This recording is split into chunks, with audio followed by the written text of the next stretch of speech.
Hey, everybody, GameHounds podcast. We've got Nick in the house. We've got Andrew in the house. We got Edie in the house. It's a full group. We have been prepping for the show. Sorry, we're a little late because I'm a little late. Nick's got cats jumping all over his computer. I've got a puppy in full puppy frenzy. Andrew's Andrew. I am happy that now with the puppy, you will now sometimes go, oh shit, and go run off somewhere just like me. It's not just me who's always going to be interrupted by pets doing something they're not supposed to be doing. She's chewing on something and I don't know what it is. Stand by. Yes! That's exactly what I mean. And it started. Yep. Goddamn pets. You know, you love them, but they always find a way to get where they're not supposed to. Do something they're not supposed to. Right back. Yep. Yep. The puppy's going to need to be like kept on a leash just by the desk, has a little mascot during the podcast. That way you know, okay, whatever she's doing, she's just going to destroy things in like a 6-foot, diameter. Right. Yeah. Just keep the destruction limited while you can't watch her. Have you had any trouble with your cats lately? No, they're still just fine. Although Jupiter, the diaper cat, has started to like jump on my shoulders and then like rub himself on my hair. And I'm not sure if that's because I haven't gotten it cut in several months due to COVID, or if I don't know. That's just a new trick he learned. Maybe he just likes your hair. Yeah, maybe he does. I got good long flowing hair. Oh yeah. This is called your pandemic haircut. Mm-hmm. Yeah, this is probably the longest my hair has been since high school. I've actually got. Since I was a cheerleader. Can you see it? I've actually got a bit of a rat tail growing now. Oh, look at you! Because it's been so long since I've gotten a goddamn haircut. You need to get a Flowbee,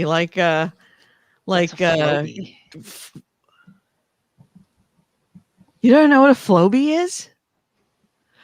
Oh shit! I gotta look this up. Am I the only one who knows a Flowbee? I mean, the Flowbee was in the news recently because George Clooney uses a Flowbee. It is. Oh God! All right. I gotta admit, my news feed isn't really filled with George Clooney stuff. No, it was actually in my Google news feed. Let me look it up. I can't believe you don't know what a Flowbee is. I've never heard that word at all. It was a hair cutting tool that what you did was it's a thing that you stick on your not chew on the electrical cords. You stick it on the back on your vacuum cleaner attachment. And then you vacuum your head and it actually cuts your hair. The 1980s vacuum hair trimmer? Why they're selling out now? Yes, they're actually the new hot thing. Let me pull it up here. This is this like one of those things that people from the 1950s imagine what the future would be like? No, maybe. No, it was one of those as seen on TV things. Okay. You have this little thing and you cut your hair you attach it to your thing and you just vacuum your head with it. And it cuts your hair.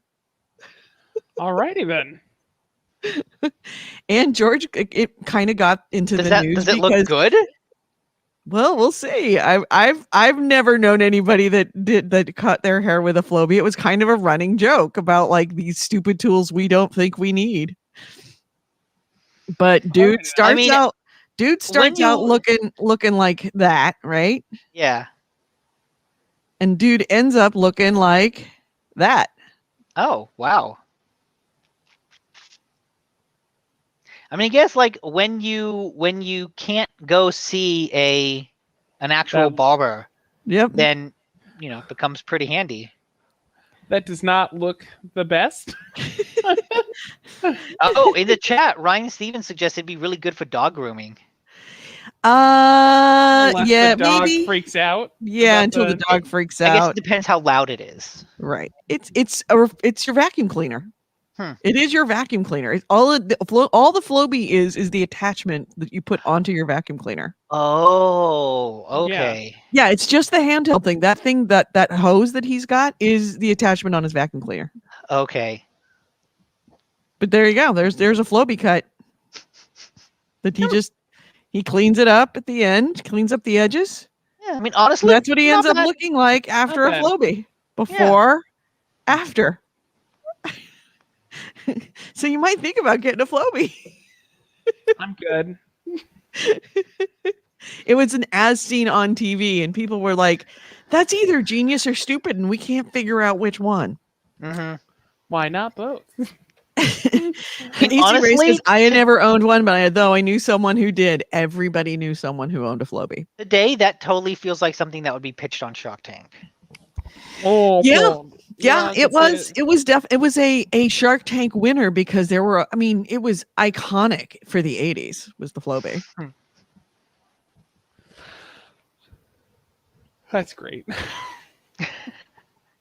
Flowbee, you learn something new every day.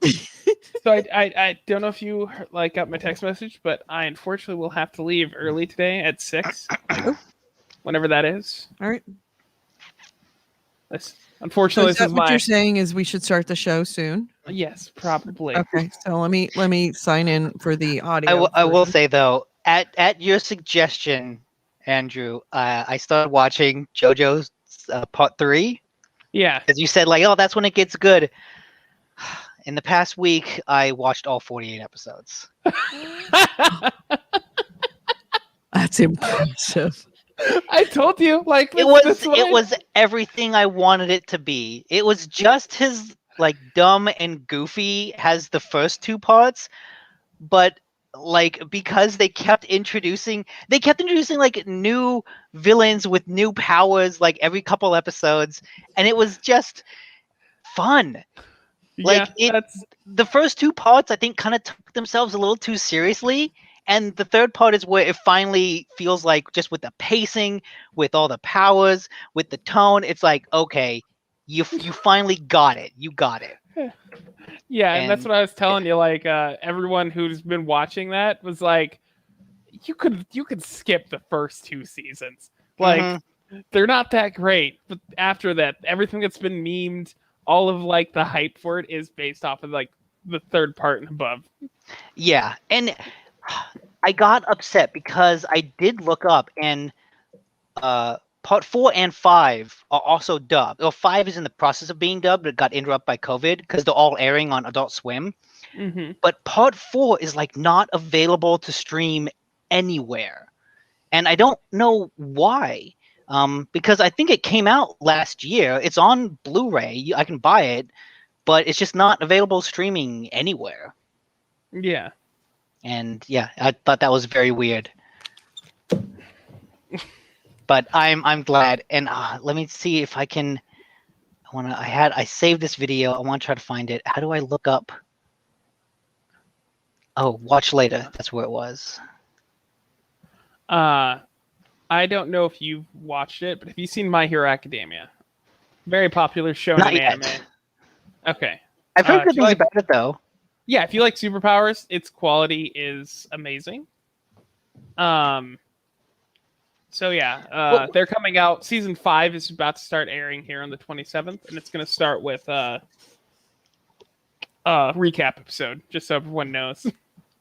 Well, one of the things I liked about JoJo is one of these people with powers shows is the good guys are always good guys because they don't kill the people they fight. And so as a result, the cast just kind of balloons outward into a really ridiculous number. And what's neat about JoJo is at a certain point, they just start killing the bad guys. And it's good. Not every bad guy needs to become a recurring character. Just fucking kill them and move on. All right. Yeah, I can see that. Speaking of moving on, can we just start the show? Yeah. Yes. All right, starting the show. That's Nick's anime corner. JoJo's is worth it. Modern culture and technology, and these podcasters are big fat potty mouths. If you're younger than 8, easily offended, please stop this podcast now. Oh, and your mom says to take out the trash and do your homework.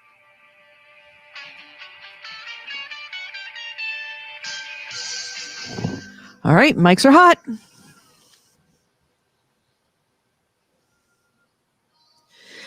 Hello and welcome to GameHounds. GameHounds episode 585. We are recording on March 14th, 2021. I'm Edie Sellers. With me is Nick DiNicola and Andrew Smith, and we are in our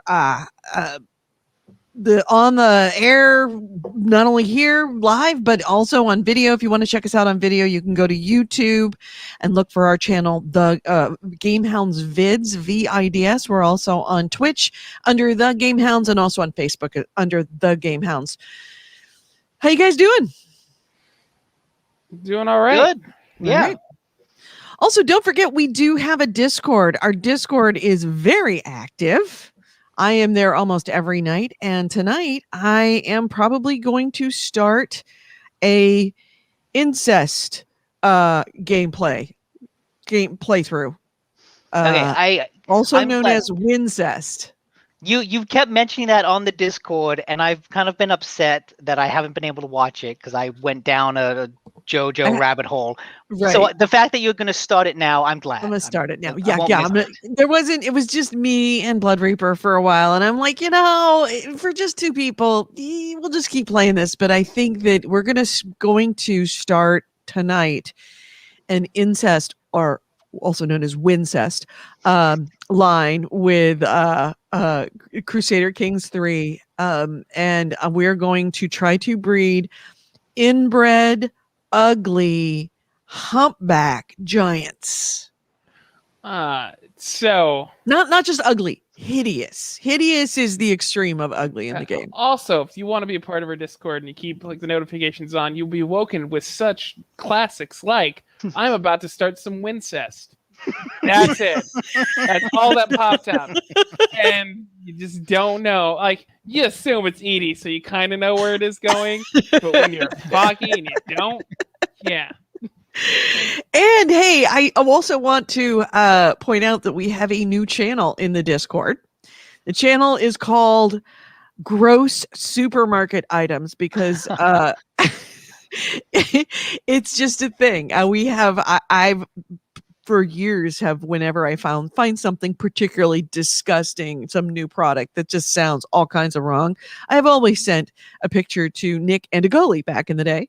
And now we've got Blood Reaper who works at a supermarket. So of course he's seeing all the new items come up, things like Peeps cereal and Fruity Pebbles International Delight coffee creamer, and just things that. Would you really? I've had all kinds of wrong. Cookies and cream. I've had Cinnamon Toast Crunch coffee creamer. I've had Snickers and Reese's coffee creamer.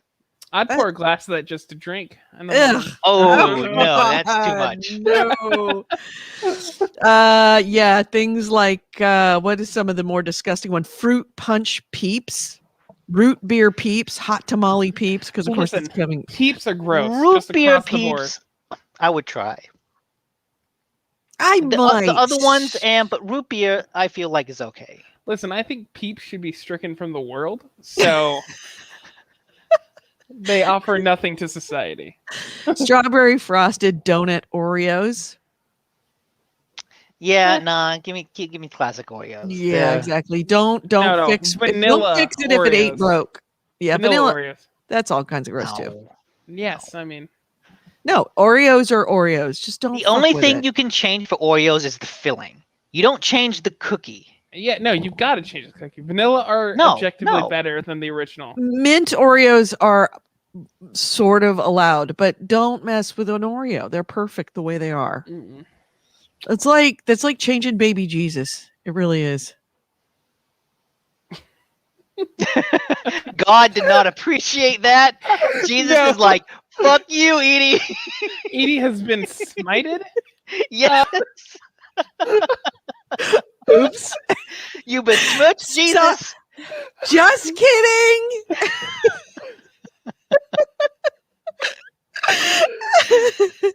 AC Ray says he just polished off 2 boxes of vanilla Oreos in our house. Wow. They're good. There's Peeps. And Bitter says Peeps cereal sounds good. No, it doesn't. That's disgusting. It's just disgusting. So anyway, yeah, that's a whole new channel. So if you're interested in joining our Discord, please feel free to join us. There's the Discord chat code. Please join us in the Discord. It is a lot of fun and it's surprisingly active. Also, if you come up with news, if you find something that's interesting that you might want us to talk about on the show during our news section, you can drop it into the news tips, news items, news tips, and we just might talk about it. Fitter says don't respect. Yeah, I know. I just figured that out. Thank you very much. Sometimes you need it. Okay. Oh, good. I heard a sound and I'm like, what is that? It's like, oh, it's the dog chewing on a rawhide treat. And you hear it's like chewing on a oh shit. Exactly. What would finish that sentence? So, yes. What have you guys been playing this week? You can all go first because I played a lot of stuff. Yeah, okay. I play Crusader Kings. That's everybody knows that. It's in the Discord. I went full Chad and I picked up Modern Warfare on PC, the new one. And yeah, I mean, there's not much to say there. It is Modern Warfare, but it's been fun. I've always enjoyed, that kind of game. Did you just play the campaign, or are you going with like multiplayer, Warzone? Oh, I've done multiplayer because Warzone is it's fun, but that's the free version, so I wouldn't have had to buy it. However, I will say that it is ridiculously large as far as the game goes. It was 220 gigs to download, and that is insane. Wow. Yeah. And I don't understand why Call of Duty is that big, whereas, Red Dead Redemption is like, what, 90 gig? I think it's like over 100 now. But, yeah, just... I'm not going to really talk about the gameplay, because, honestly, it's just you point and shoot. It's Modern Warfare. Yeah. If you don't know what Call of Duty is, you're probably like 10. And then, why don't you know what Call of Duty is? No, every 10-year-old knows what Call of Duty is. Yeah, I was going to say. You are pre-verbal, is what you are. Yeah, if you've played games for any amount of time, you know what Call of Duty is. But that game is stupidly large, and it does something that I don't like, and that you get like a battle pass, right? That you play and you unlock stuff the farther you go. But you can unlock guns in this battle pass for Black Ops, and if you don't own Black Ops, you can't use it, and that seems weird to me. Oh, you mean the next game? Yeah, so like when you load up Modern Warfare, it goes into like a launcher. You can launch Warzone, Black Ops, or Modern Warfare, the normal game, and it you're unlocking stuff for Black Ops while playing normal Modern Warfare, and you can use those guns in Warzone, but only if you own Black Ops. And it's just a weird thing where you're unlocking stuff for a game that you can't own, and you can't use that stuff. Yeah, it's like a cross-game battle pass. Yeah, it's like congratulations, you won a time supply of tampons, Andrew. It's like thanks. Even that would be useful, because I could give those out to people who might need them. I just can't use these. But yeah, it's fun. It's Call of Duty. If you like that game, you'll like it. Yeah. It's always been well designed as far as like the feel of guns and like the sounds and all that.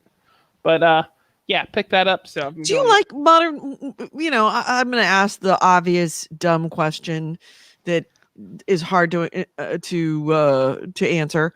what do you prefer, Modern Warfare or Call of Duty? I mean, Call of Duty or Battlefield? Battlefield. Oh, call it. They're different. Yeah. They're completely different. But what do you prefer? They're so like I like them both. Okay. They both offer something completely different. Whereas with Battlefield, there are like the deathmatch modes and stuff, but typically people don't play those. They do the big maps with the vehicles and all of that stuff. But the way the guns fire and feel and the way the battle progresses is much different in a Battlefield game than a Call of Duty game, especially if you're playing the normal mode where it's that close quarters, like twitchy gameplay where you hear a noise and you flick and you like try to shoot them right away. Whereas Battlefield, it's more about pushing and like moving as a unit. And both are fun. I think that's why personally I've always preferred Battlefield, is because just the general pace of it is slightly slower. I know whenever I played Call of Duty, like it was tough to get myself to react that fast, and knowing like, oh, I need to start shooting before I even start looking down the sight, or just like I would turn a corner and see someone and I just wouldn't be able to react fast enough to shoot them. Yeah.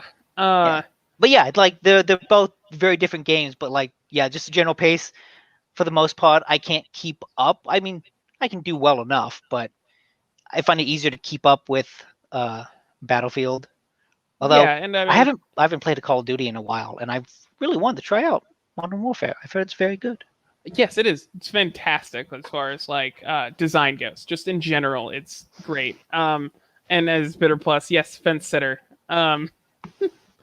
I just can't come down on that because I've played like Battlefield 4. I loved, and the reason I love those games is because instead of just focusing on the shooting, you can play like team objectives. You can heal. You can be a medic, whereas that doesn't exist in Call of Duty. Call of Duty is all about the shooting, and it does that really, really well. And so it's kind of like asking me, do I like RPGs or racing games? Like, well, that answer is actually like RPGs, but RPGs and action games. That's a better equivalence. I like them both equally, but for different reasons. Yes. So what else you've been playing? Warframe. I got back into Warframe. I finally the recent like open world content was the Deimos, which is an infested planet. And I finally started like grinding that out because I'm pretty much at a point where you can just grind stuff. And that's just been good old Warframe fun. Not much to say there other than we'll get Edie to hop on and play eventually. I'm hoping someday they come out with crossplay or at least save transfers so I can move over to PC with this like account because I don't want to do it again. And also I've come back to Warframe with a stable job and like savings, and that's been scary because I've been looking at stuff and I'm like, I could buy this now. And yeah, that's not good. It's not a good thing. That's how they get you.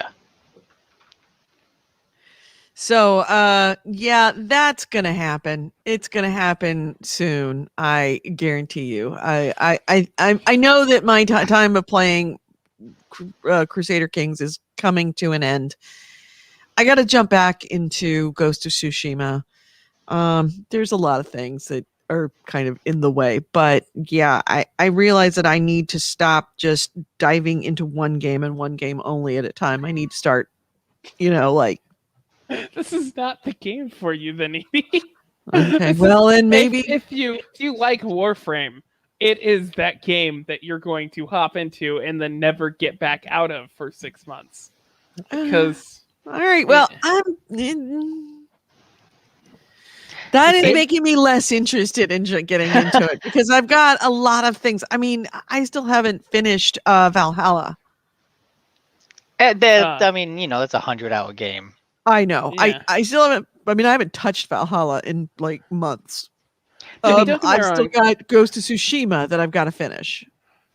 Some people may disagree with this, but Warframe eventually becomes that game that you put down and you come back 6 months later and then you play out the new content. Like but when you first start, you have all of the content to get through. Yeah, And it's all new. Yeah, and there's so much of like getting new things over and over again that you can dump, 1,000 hours into it. So yeah, finish Valhalla before you start. All right. It's funny watching that video how much it looks like Destiny in parts. Yeah, it does kind of. Especially in the beginning when they were in that building, it looked really Destiny-like. Just the aesthetics, the art. Yeah, and I guess I could see that, but once you start playing, there's such a huge difference to like the feel of the game, and like it's nothing like Destiny, other than that you're in space and sci-fi elements. But yeah, as Bitter Plus says, I take long breaks from Warframe, otherwise never play anything else. So basically, you're either on Warframe or you're not. It might happen. It might happen soon. I'll leave it at that. Anything else? That's pretty much it for me. Nick, you're up. Okay. Here, let me find the right screen, the right tab. I can start with I Am Bread. And Bread Simulator. Nice. It is a good, goofy, physics-based puzzle platformer in the vein of... Go into full screen mode on that one. Okay. In the vein of Human Fall Flat, or it actually has a lot similar with Mount Your Friends. In that Mount Your Friends, each limb was controlled by a face button, was in I Am Bread, the shoulder buttons control your each corner of the bread. And so what you do is you basically grab onto the side with the bread using the shoulder buttons and then try to fling yourself around some place in the apartment trying to find a hot surface to turn yourself into toast. And what's neat is there are different ways you can become toast. Right now, he's going to use a stove to cook himself. But if he went further, there's also a toaster that he could fling himself into. In one level, there's an ironing board iron that you fling yourself against in order to, cook yourself. But the trick is you need to cook both sides of the toast. So when this side gets to 100%, he's got to then flip over and cook the other side. And that's the game. It's the kind of very loose physics game that if you try to be precise, you're only going to get angry at it.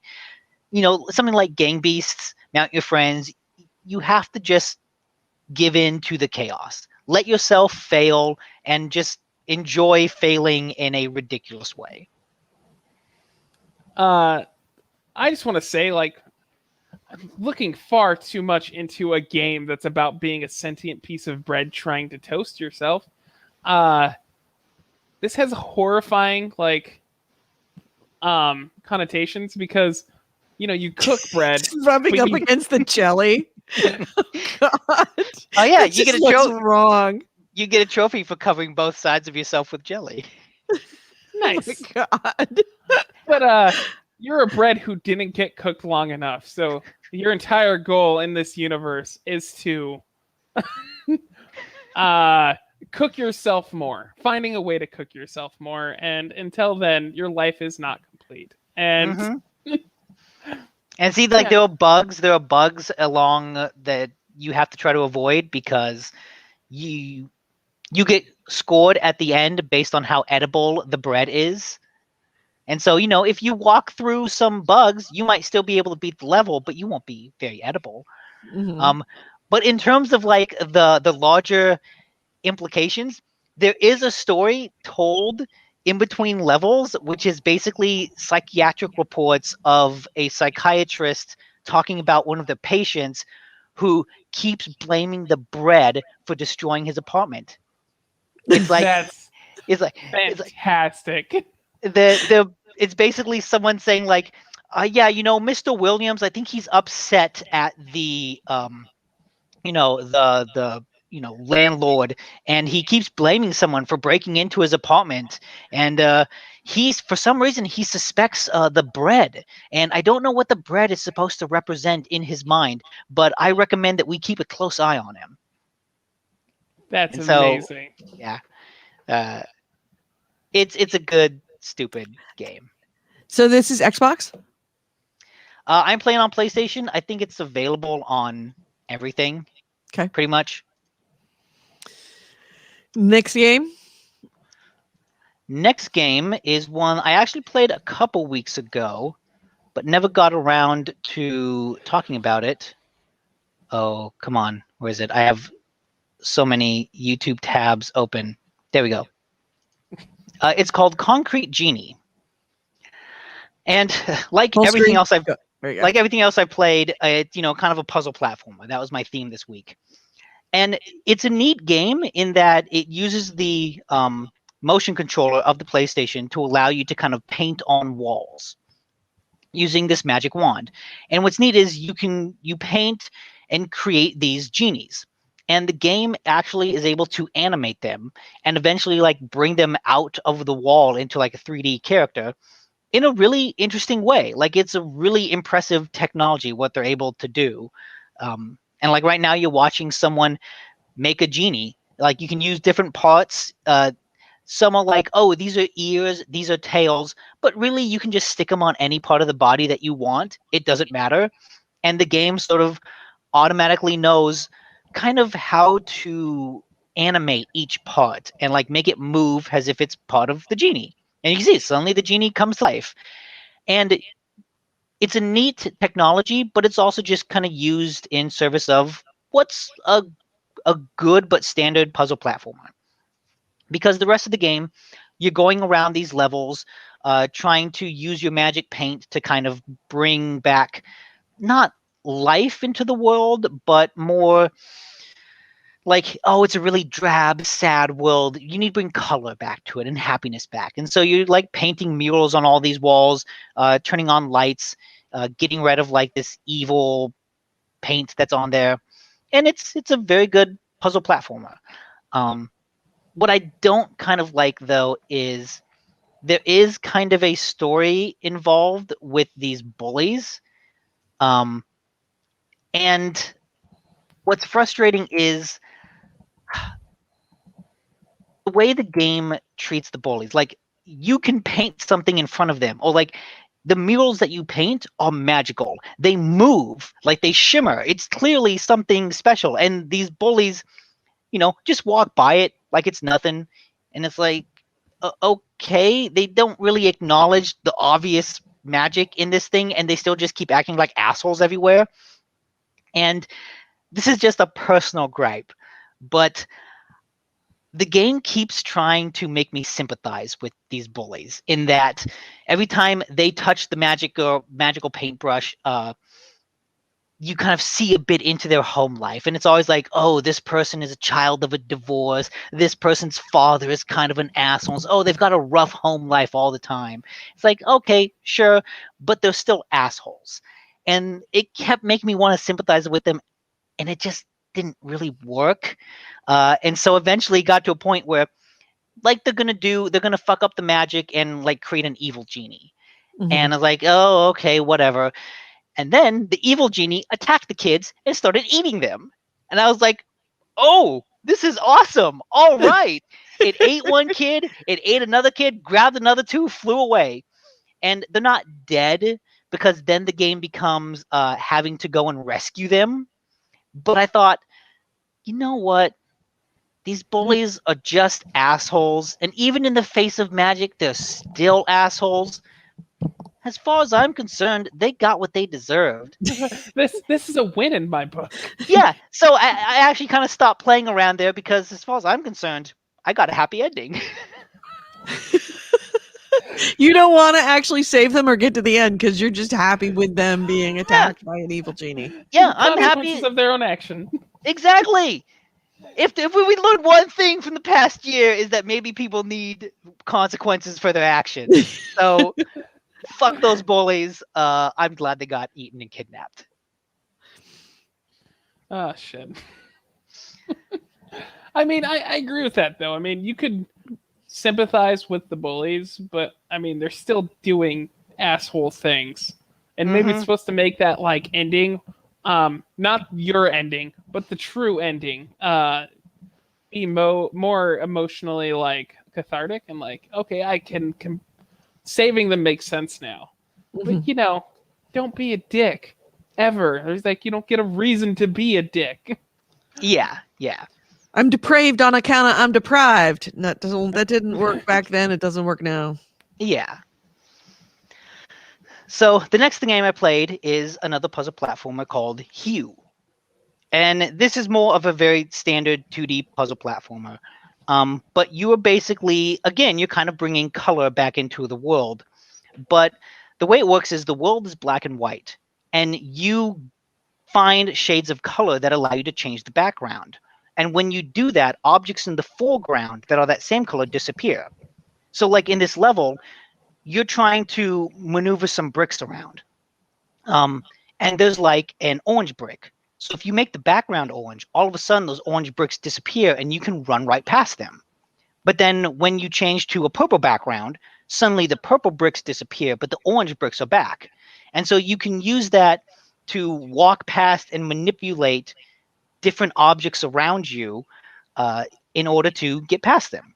And it sounds complicated, but the way that it slowly introduces it to you by like introducing you to one color at a time is really cool. And it ends up being a really clever game system.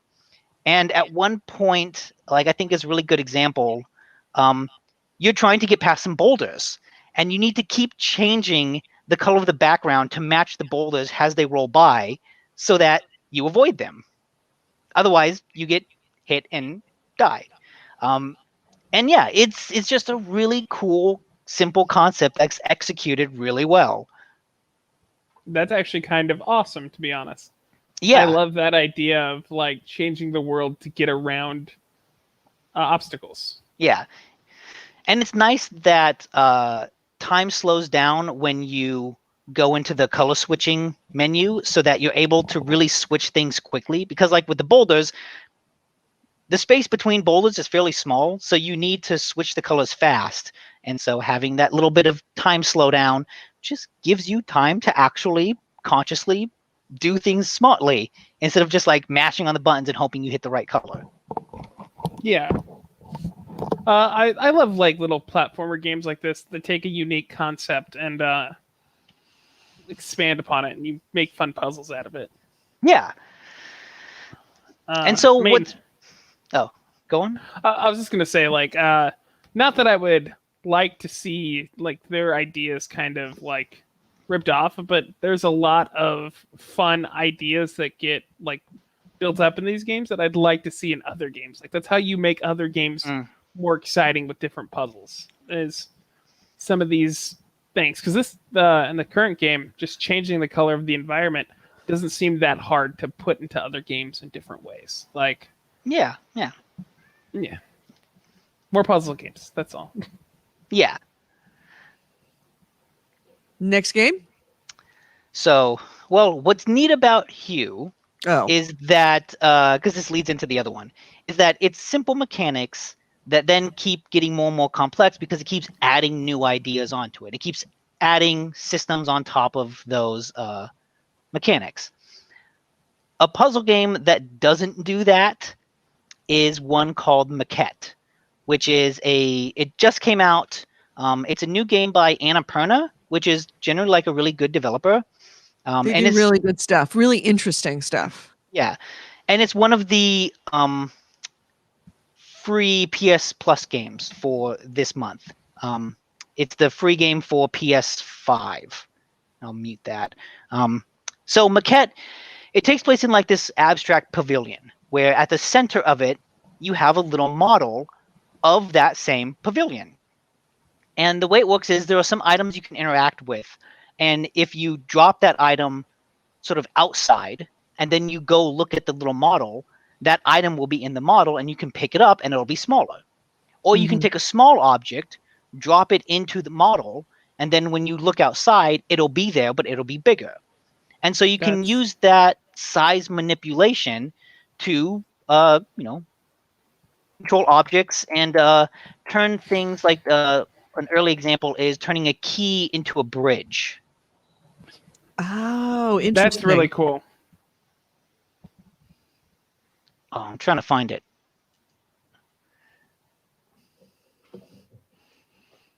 Be right back. Anyways,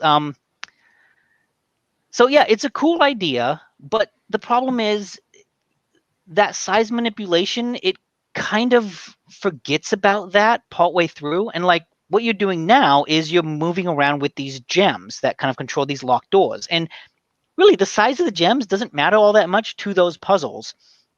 And so what begins as being like this size manipulation game actually becomes a lot different later on. Especially like when you get into the middle or so, you kind of leave the maquette area, the model area, and it really just becomes about the story. And the story is okay. It's really about, it's a romance kind of told through the narration of the guy. And he's just kind of recounting, this romance and breakup with this girl. But the problem is that they never really become fleshed out characters. Like all of the text is kind of told through some of these little audio clips with, really neat visuals, but they're just audio clips of people talking and words that appear on the wall. And in a lot of ways, it kind of feels like, oh, this is just a cliched, artsy puzzle platformer. Oh, it's going to be about relationships and they're going to, put things on the wall and have this narration. But the characters never get fleshed out in a way that makes them interesting. They always just feel like cliched hipsters in a way that really makes me dislike them. So like one of the early special dates they go on is the guy and the girl are painting in a park while drinking wine on 4th of July. And when he's talking about that, I was just like, oh God, how fucking hipster can you get, you assholes. Yeah, and they're always talking about, oh, we went to, none of our dates were normal and we're going to all these rooftop parties. And I'm just thinking, wow, it leans so far into city hipster cliches that already I'm kind of like, they don't feel fleshed out. But then it gets worse when it starts getting into the the cracks start to form in their relationship. And like one of the first examples is this little audio clip of the girl coming home and the guy going like, oh, so what do you want to do? Do you want to watch some TV? Yeah, sure. How about that trashy show that we were watching the other week? Yeah, that sounds good. And that's it. And afterwards I thought, wait a minute. Is your example of cracks starting to form in the relationship the fact that you just watched TV together instead of painting in the park with wine? I'm like, you fucking assholes. That's just a general living with someone. Like, yeah, every day can't be like 4th of July painting in the park. Like, yeah, and the guy gives this example of like, oh, as we dated more, the relationship was just like a flat line with occasional high points. And it's like, yeah, that's a long-term relationship. Like when the honeymoon period ends, it's like a flat line with occasional high points. And if there's not low points, then consider yourself fucking lucky, you entitled hipster fuck. But that's it. And he just constantly complains like, oh, it wasn't the super romantic whirlwind thing that we had before. And I'm just shaking my head through all of it thinking like, you don't deserve this person because you clearly don't actually know like what makes a good relationship. And it just made me really, really actively hate the main guy, the narrator. I'm just like, you're an asshole and you deserve to be miserable because you're just an idiot. And like what's more frustrating, like, okay, all those examples he gave are like examples of just a general long-term relationship, not a relationship on the rocks. But clearly he was upset with the status of their relationship. So what do they do then? they buy a house together and move in. Oh. And every step of the way through the game, I'm just like, you people are making terrible decisions.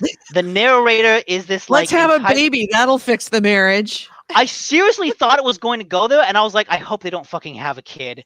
But thankfully they don't. They break up before then. And yeah, it's just not only do the puzzles kind of get off track and, get away from the interesting size manipulation in the beginning, but the romance that it tries to tell between these two characters is just filled with cliches. The narrator is just this dumbass hipster that doesn't really know anything about relationships, and I just actively hate him throughout the game. And so by the time it ended, I was really turned off and just thought like, it's a romance feels like it was written by someone who's never actually been in a long-term relationship. And like all the things it tries to say about romance is like, no, this is just cliches. It feels there's nothing interesting or nuanced or insightful that you're trying to say. All of it just kind of falls flat. So usually Annapurna has like really good, smart games, and this is just not one of them. Well, I mean, it seems like the size manipulation was the thing that's like, it was like, I have this great idea for a puzzle system, right? And they're like, okay, well, what story do we tell with this? And someone's like, I'll pin something together. Don't worry. Yeah. They're like, no, I got this. Yeah. Because I mean, the mechanics seem pretty awesome, like legitimately, and they're interesting. But like I said, like once it gets into the breakup, it kind of gets away from that, and you spend a lot of time wandering through hallways with this guy narrating, "Oh, I'm so sad," and all I can think of is, A, I don't care that you're sad. You're an idiot. You deserve it. And B, give me an interesting puzzle. And then the puzzles that it gave me sort of weren't that. But Maquette made me remember another game called Superliminal that was another game based around, size manipulation. And because I had played this while the big PlayStation sale was still going on, I thought, you know what? I'm going to go see how much Superliminal is. Turns out it was like $2. So I went and bought it and started playing it. Superliminal is, right. It is a much better puzzle game than Maquette. And it's a game that I've come to respect and like more after the fact than I did when I was playing it, because it feels like two very different type of puzzle games put together in a way that does a disservice to both of them. But after the fact, when I look back, I think that each of the puzzles, like all of the puzzles, are very good and very well designed. And so in this first part, it's very much about size manipulation, where you can pick up an object, and if you like kind of put it away from you so that it looks big and you let go, it becomes big. And so like he's trying to make this piece of cheese into a ramp, so he keeps like lifting it up into the air and letting go so that it becomes like this increasingly big ramp. And a lot of the levels are like that, at least in the beginning, where you have to learn that there is no such thing as size in a really interesting way. Like if you see something far away, you can pick it up because it's not actually far away, even though where it is physically in relationship to you is far away, that object is not, because that object, you pick it up and it just suddenly becomes small, not actually far away. And it's really cool, and it's a neat concept to wrap your head around. It's forced perspective, the game, and that's amazing. Yes. I love that. That's amazing. Yeah. What is it worth buying? I mean, I think it was definitely for $2. I still think it's worth buying. I think it's like maybe 15 or 20 normally. But so here's the thing. Do you remember a game called Antichamber that came out a couple years ago? It's a puzzle game that's based around non-Euclidean geometry. And that's basically the idea that like the physical space around you constantly changes depending on your position in it. And so the classic example is you're walking down a hallway and you just keep walking and walking and walking. It's an infinite hallway. And then you turn around and all of a sudden there's like an intersection. It's like, oh, okay. The world changes around you depending on where you are. Or like there's a door that's always closed when you look at it. So the solution is just turn around, don't look at it, and back through it. And then you can get through the door. Or like, hey, I'm going to spin around 3 times and go to the right, and that takes me to place A. I'm going to spin around 2 times and go to the right, and that's going to take me to place B.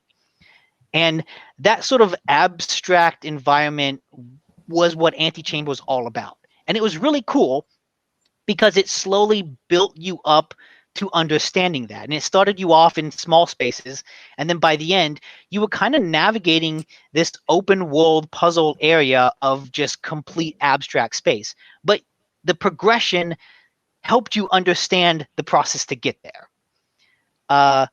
Portal, also like really cool game, but it's like the complete opposite of Antichamber in that each level is this very defined space. You walk in there, you immediately see what you can interact with, and you know like what to do. Superliminal starts off like a Portal, a puzzle game, where all of the puzzles take place in this very defined space with very defined objects you can interact with, and the puzzle is all about, well, how do I use it? How do I manipulate the size of these objects to open the door and get through? And it's really cool. But as you get further into the game, it becomes more and more abstract until you're encountering like wild ass spaces that have no basis in reality, like Antichamber, where you're falling through windows, you're walking through walls, all of a sudden you're in like a black and white world.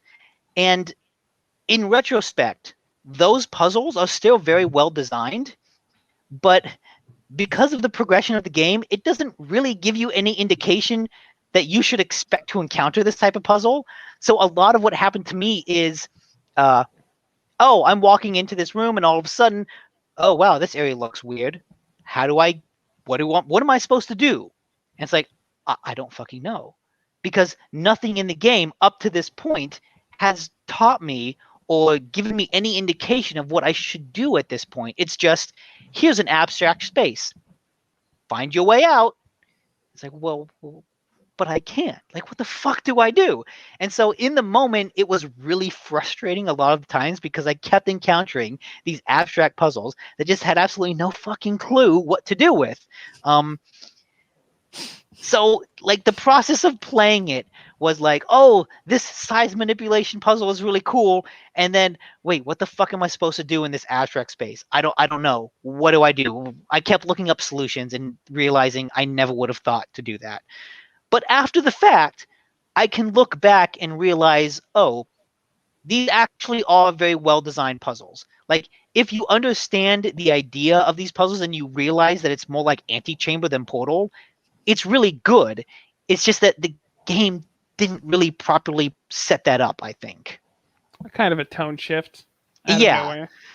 And like a tone shift, but like, a puzzle shift. Like it's changing the fundamental mechanics of the puzzles right out from underneath you. So it's constantly like pulling the rug out from underneath you because all of a sudden you find yourself in a completely different puzzle game. So it's like it's 2 separate games put together into one game. Yes. And they're both disconcerting. They're both good games, but shoving them next to each other kind of does them a disservice because I don't expect them to be shoved next to each other. Mm-hmm. Mm-hmm. So it's kind of like root beer and Peeps. Sure. They're both good separately, but putting them both together, bad idea. Yeah. I guess. Sure, Edie. Sure. Yeah. Oh shoot! I went full screen and it wasn't sharing, and so it went actual full screen. Right, it happens all the time. You're fine. That's all that you. Oh, you had one more that you had to talk about. Yes, one more, which is one that I got on recommendation from you, Felix the Reaper. And I didn't really like Felix the Reaper. Oh, really? Yeah. It's a neat idea for a puzzle game. Like, you're put inside this confined space. It's at least a puzzle game that doesn't pull the rug out from under you. No. But you're a Reaper, and you need to like move objects around this area to set up the death of someone, or to, put into effect some type of Rube Goldberg system that will end up killing some guy. But you have to stay in the shadows. And so the puzzle is, I'm going to move the sun around me while trying to stay in the shadows of different objects. And it's a neat idea. But as the game goes on and as the levels get more complicated, I found it just kind of getting a little tedious, because the constant need to change the sun around you made it difficult to just experiment with the level, because, I'm going to pick up object A and place it into spot A. I want to see what happens if I do that. Well, that it kind of requires like 5 steps, because I've got to go to the mushroom, change the sun, go to a tree, change the sun, then go to object A, change the sun. Then I'm going to pick it up, and then I'm going to repeat that, 5 steps to get back to spot A where I want to drop the object.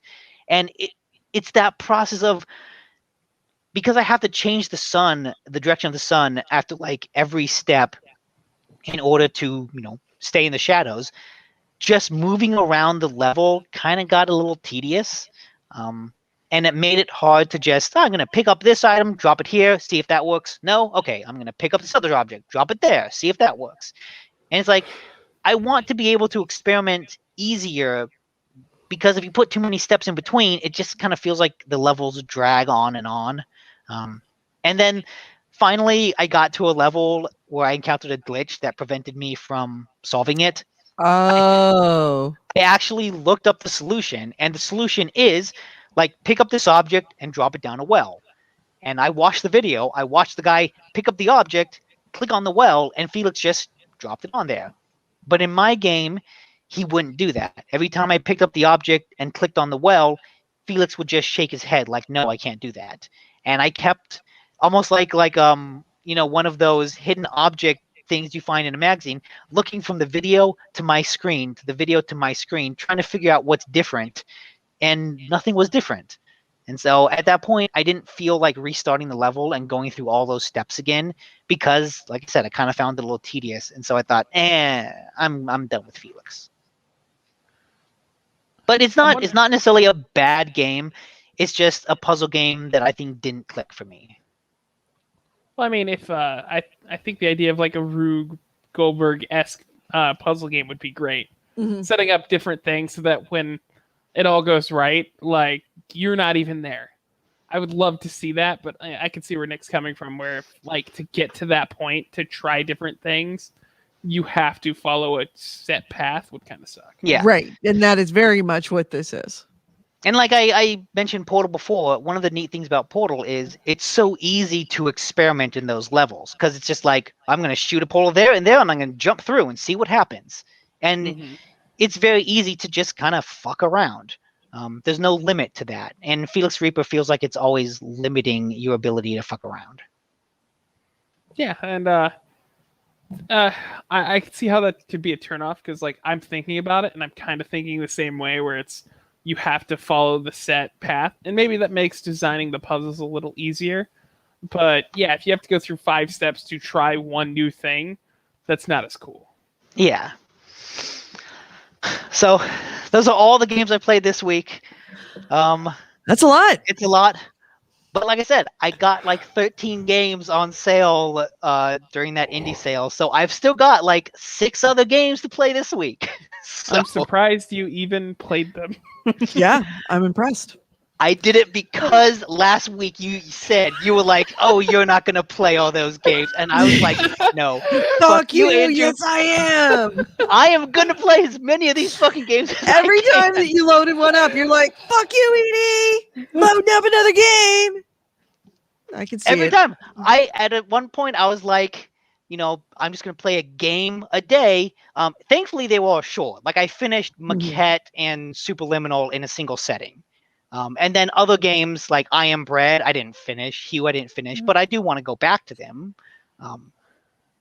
And And Felix the Reaper I gave up on, but I've got I can be a positive influence. Yes. So I've got several other games that I will try to play this week and bombard all of you with next Sunday. Good. Hey, if you're watching on YouTube, don't forget to hit the like button. Hit the thumbs up. Give us a thumbs up. There are people watching and not enough thumbs up for me. Please. So let's hit the news. You ready for that? Yeah. All right. Let's hit the news.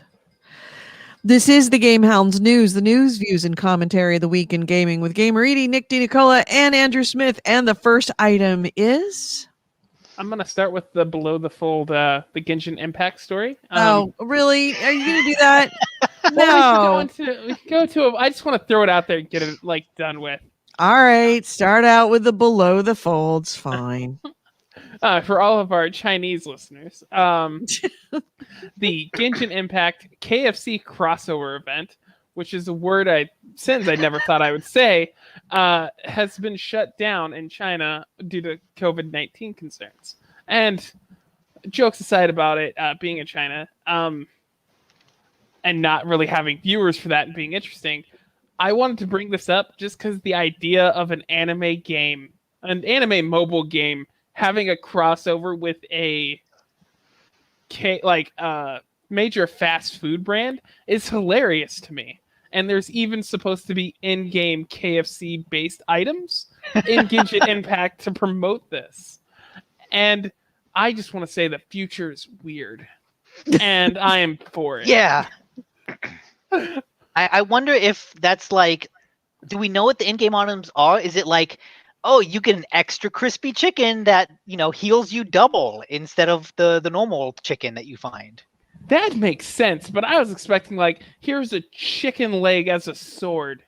Oh, that's okay. That's even better. I want that. You get wings in the game too that'll let you fly. Now they become chicken wings. I don't know. Oh, no. Genshin Impact is a gacha game, right? Yes. Mm-hmm. That means one of the characters is Colonel Sanders. Yes. All custom moves that he can do. There's a limited time event where you can pull Colonel Sanders has the character. That's what I want. Oh, I'm so for it. Again, I'm bringing this up because, a decade ago as an anime fan, it was not mainstream. And we're here now. And this is a glorious future, a wonderful time. In some ways. But yes, pandemic aside. Yeah, the pandemic aside, the future's glorious, except for all that other, stuff. Yeah, the stuff can be dealt with later. For now, we can just enjoy anime games and KFC all at once. Okay. Although, like I said before, I wonder if this will be playable on the KFC console. I hope that it has a pack-in. Oh, that'd be great. You get bonus rolls or something. You come with Colonel Sanders. Oh, yeah, exactly. They're not bonus rolls. They're bonus biscuits. Oh, yeah. But yes. Anyways, just a fun story to start off with. All right. So next item is above the fold, please. Anybody above the fold? I feel like I talked a lot. I need to give. All right. Okay. So above the fold, that would be EA Gate. That's a big fucking deal. So if you were not aware, there was a scandal that's broken, dubbed EA Gate at this point. That and it's probably one of the biggest scandals to ever hit FIFA Ultimate Team, and dare I say, probably one of the biggest scandals. It has a potential of being one of the biggest scandals to have hit EA itself. Here's what was alleged. It was direct messages that were sent to a guy who posted it on Twitter of somebody who said he was an EA employee selling icon cards and moments cards, which are the ones that are incredibly rare, not just a little rare, a lot rare. They're the ones that make people say that FIFA Ultimate Team is gambling, because these cards are worth thousands of dollars on the black market, and their chance of getting them, we don't even know what the chances are, but they are infinitesimal. It is pretty well known. Well, this guy was selling them as an EA employee and saying that if you give me your PlayStation account, PlayStation account name, if you give me your EA account name, then you and it's was it they were selling for like anywhere between 750 and 1,000 euros. And it was confirmed that this guy was absolutely fucking selling them. It was not a scam. This guy was absolutely selling them, and posted pics of people that had purchased an entire team of icons, which it is easier to win the lottery than it is to get an entire team of icons. So, and of course he was selling them. And this is why it is a, and he wasn't just selling the icon ones, but the prime icon moments. Those are the ones that go for 2,000 euros a piece. And it is, really bad for a couple reasons. Obviously, an EA employee was using his access to be able to make money on the side, a little side gig of selling these cards to people that had 1,200 euros. And these cards aren't just cosmetic. They actually affect the way that the team plays. It is absolutely pay a black market dealer who's an EA employee to win. But on top of that, EA is very much fighting assertions that loot boxes are gambling. And this is the worst of the worst loot boxes. FIFA Ultimate Team is known as having like the coup de grace worst contributor to that argument, because people do pay thousands and some people tens of thousands of dollars buying these card packs on the hope that they are one of the incredibly lucky ones to get a single card. And their argument has always been that this is not gambling because these cards aren't real and they are not something that can be converted into cash. Well, there's a black market for them, absolutely. But now they've got somebody that's inside the casino selling, for all intents and purposes, straight flushes to the highest bidder. So it is essentially not only making it clear that this is very much a casino that people can make a lot of money on, that it is also unregulated and that there is corruption within it. It is all kinds of opening a lot of wounds on this one. A lot of doors that EA is very quick to start shutting down. They did say that they are launching an internal investigation to find out who this is, obviously, but EA has got to be shitting bricks at this point. I forget the exact market share for EA and like their profits, but FIFA makes more money than them than almost any other product combined. And it did all the microtransactions on people spending thousands of dollars, thousands and thousands of dollars on these card packs. That alone should tell you something about this business model, if nothing else. Like, if you compare it to the amount of money you can make off of a game, like especially aftermarket, like it seems suspicious that your game is your primary income earner, like one game, one franchise over all the other ones that you sell. That being said, that alone like gives me there's something wrong there. Like maybe it should be considered gambling. But this person, whoever did this must in the stupidest way possible. If you're going to do this, if you're going to risk your job, you need to be a little bit more subtle than whatever this is. Like, make it hard post to get it on you. Twitter. Yeah. Right. Well, he's not posting it on Twitter. The guy that got incurred about this guy who was selling these cards out the back door the virtual backdoor of EA, had conversations with him, verified it all, and then he posted it to Twitter to break it wide open. Mm-hmm. Man, you need to put some middlemen between you. Yeah. Yeah, And this is exactly. And this is what he was, these are the evidence of the conversations that we told. How much are we talking for the untradables?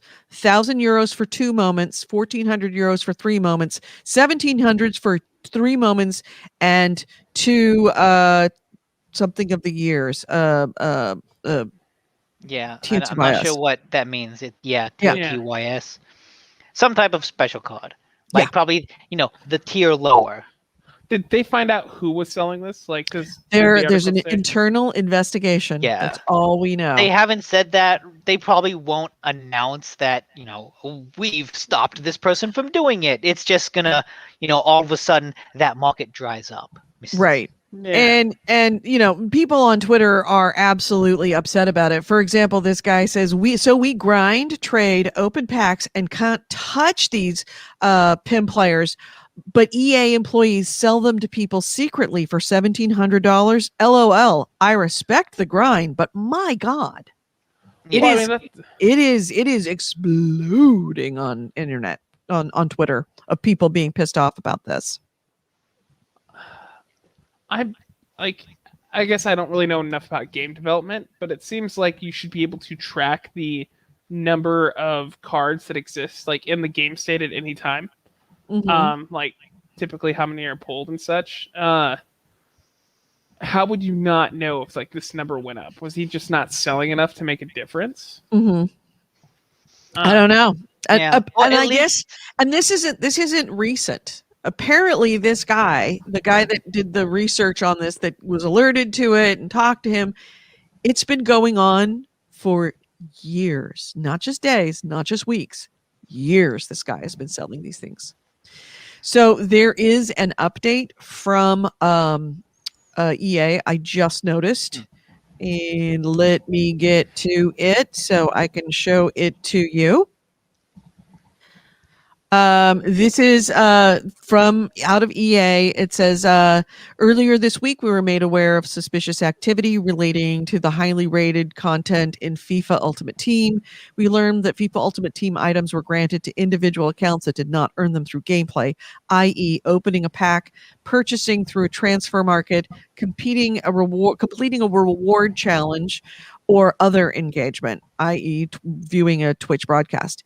It appears that one or more EA accounts, which were either compromised or being used inappropriately by someone within EA, directly entitled items to these individual accounts. While a full investigation is underway, we wanted to share an update on the issue, including what we've learned to date. The alleged behavior is unacceptable, we in no way condone, blah, blah, blah. Yeah, because it opens them up to even more lawsuits. The practice runs counter to the game's integrity. Blow me, the whole thing, it runs, the whole microtransaction packs run counter to the game's integrity. Our initial investigation shows questionable activity involving a very small number of accounts and items, although it is not a large number. If these allegations prove out, this activity is unacceptable. Let's be clear now. Next, let's be clear about what will happen now. When our investigation is completed, we will take action against any employee found to have been engaging in this activity. Any items granted through this illicit activity will be removed from the FIFA Ultimate Team ecosystem, and EA will permanently ban any player known to have acquired content through these means. Man, whoever bought these are going to be like so upset because they spent. And here's what's really like the unspoken elephant in the room. It's actually cheaper to go to these guys and buy these cards from them than get the cards legitimately. Oh yeah, at least that many of them. You're saving money. Yeah, I don't know.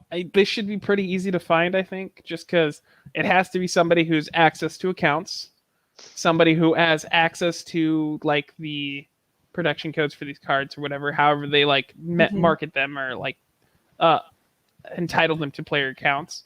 My guess is it's some middle manager somewhere that has very little oversight, but has access to these things. Yeah, just someone who has the right access. It reminds me of that a cool documentary on HBO about the McDonald's Monopoly game, and how like one person was able to like hoard all of the super important pieces and pass them out to only his friends, people that he deemed. And it's right. like, They're what is it, Yeah. Millionaire, Monopoly Millions or something? yeah, it's like the It was a bad huge person in the scandal. right position can sort of break that whole system. This is the equivalent of that from FIFA Ultimate Team. Absolutely. That's like one of the most popular games, like in general. Like Mhm. you've pissed off a very large chunk of people. Yes, you not only pissed off a large chunk of people, it's going to be bad for the employee. It's going to be bad for anybody who bought one of those cards, but it's going to be really bad for EA. This is the first shoe to drop in what will likely be possibly even criminal. Because we're talking about money now. Once you start converting from just like, oh, it's hard to get and we're paying money to the company, when individuals within the company are selling it, then it's fraud on a very large scale if this has been going on for years. Yeah, so we're talking people in the Monopoly thing went to fucking jail. So will these guys. In theory. If you've bought these, like one of two things. First of all, if you've gone out of your way to find a black market dealer to buy these, you're invested in this game. So like you've already spent tens of thousands of dollars anyway. So what's another you 1,000? have to be sweating right now. Like, because you're invested and you know your account's going to get banned if they find this person. Like, I don't know. I mean, you kind of reap what you sow here. It's a game. You'll live. So I'm not going to feel too bad for you. But just don't do anything like horrible to yourself. Something else that occurred to me. When there are reports coming out, studies, good studies coming out that are showing that children playing this game are reporting that they are absolutely getting addicted to gambling. Like it is absolute gambling for these children. EA was incredibly silent for a really long time. Hasn't really said much about anything. As soon as it looked like someone was stealing shit from them and selling it on the black market, all of a sudden EA is like boom, boom, right there. It's we really don't give a shit about whether we're destroying lives with this game. What we do care is that if somebody's stealing money from us, and then all of a sudden we are on top of it, guys. We are launching an investigation. Well, one's also going to directly piss off your whales, the people who spend the $15,000 on your game. Right. And the other one's just like, that's moral stuff. We're a company. We don't have morals. Right. Cigarettes don't cause cancer. Kids don't get addicted to cigarettes. Listen, even if they did cause cancer, we're not selling to kids. We're not selling to kids. It's not our fault if somebody else sells to the kids. So, anyway, so next item. This is an unfortunate one. A fire broke out in France that ended up destroying some of the servers for Rust. And this has apparently affected most of the EU servers. So everyone here in North America should be fine. But pretty much all the data on the EU servers has been just completely lost because they were set on fire and destroyed.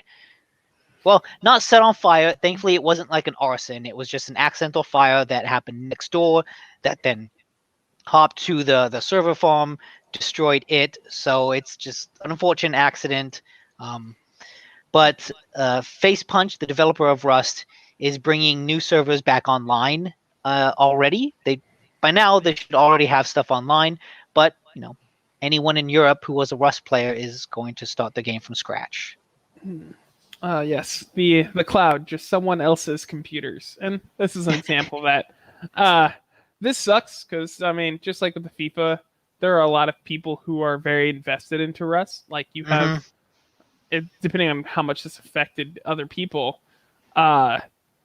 there are people who have spent thousands of hours into these games, like, and are part of clans and guilds that are large, and they've all spent thousands of hours. This sucks. I mean, yeah, this they wasn't did not have anyone's fault. backups. They didn't have backups on it because it would have been just prohibitively expensive for them to back up live services like this. I mean, these were the backups, right? This was a cloud storage facility. This was the backup. Hopefully these people were able to like at least save their characters locally. Like, if this isn't a reason to have that feature in every game that's online to be able to save your stuff locally, this is a good time to do it. Yeah. Anything can happen. An act of God could happen, and you could lose all of your data. That sucks. Yep. So yeah, that it sucks for a lot of people, but you know, we'll see. You know, I feel so bad for the company because it wasn't them that were controlling the servers. It was a company called OVH Cloud that they had contracted with, and they had even then it wasn't like a fire started in OVH Cloud server farm because of some improper, cabling. It started next door and like went to them. So it's not even the cloud server's fault. I need to find out about exactly where it was started. I want to say that it was next door, but looking at those videos, I'm thinking maybe it was something within the data server that, the server center that caught fire. But yeah, so either way, it's all gone. And I'm sorry for everybody who might have lost their accounts on Rust. That is just awful. Yeah. So next item. I guess if anyone's still playing Borderlands 3, there's going to be a new expansion coming out soon called Director's Cut. Unfortunately, due to the severe winter storms apparently that swept through Texas, it is being pushed back to April 8th. That's when you can expect this expansion to drop. Why did the Texas thing affect them specifically? I'm guessing that they're stationed in Texas, or maybe they had they're out of Austin. They're Austin. That's right. Okay. Then yeah, that'd be why. But do we know the difference between the Director's Cut and the? It's an expansion called Director's Cut. Oh, it is an expansion. Yeah, it's not like a remaster. Although this will be a perfect time for you to segue, Nick, into your story, just because of that. But I think the reason it got delayed was because they let their people go home and be with their families. Right. They didn't have water. They didn't have electricity and water for like a week and change. And you'd be reasonable to assume that a business would let you go home to your family in these situations. Yeah. Well, when there's a power outage, you can't work, clearly. Right. But that apparently did not stop Star Citizen developer Cloud Imperium Games from asking employees to basically work through the natural disaster of the Texas snowstorm. Yeah. So basically, this is from Kotaku. They talked with some sources that worked in Austin, and some managers for Cloud Imperium basically said, if you can come into the office, do that. If you can't, then you have to take PTO. So it's if you're not able to work through the natural disaster, any time you miss is basically taken up by your vacation time, which is it's not like we're on a vacation. There's a natural disaster that we're trying to work our way through. It's a little unfair to force people to use their PTO for time that they cannot make up. This is a fucking meme. This is a literal internet meme of someone showing a picture of 13 inches of snow, your boss calling you, be like, "You coming in, right?"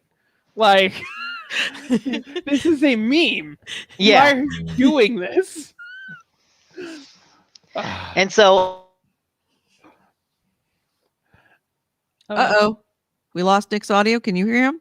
No. Okay, so Nick, we lost your audio. Still no audio.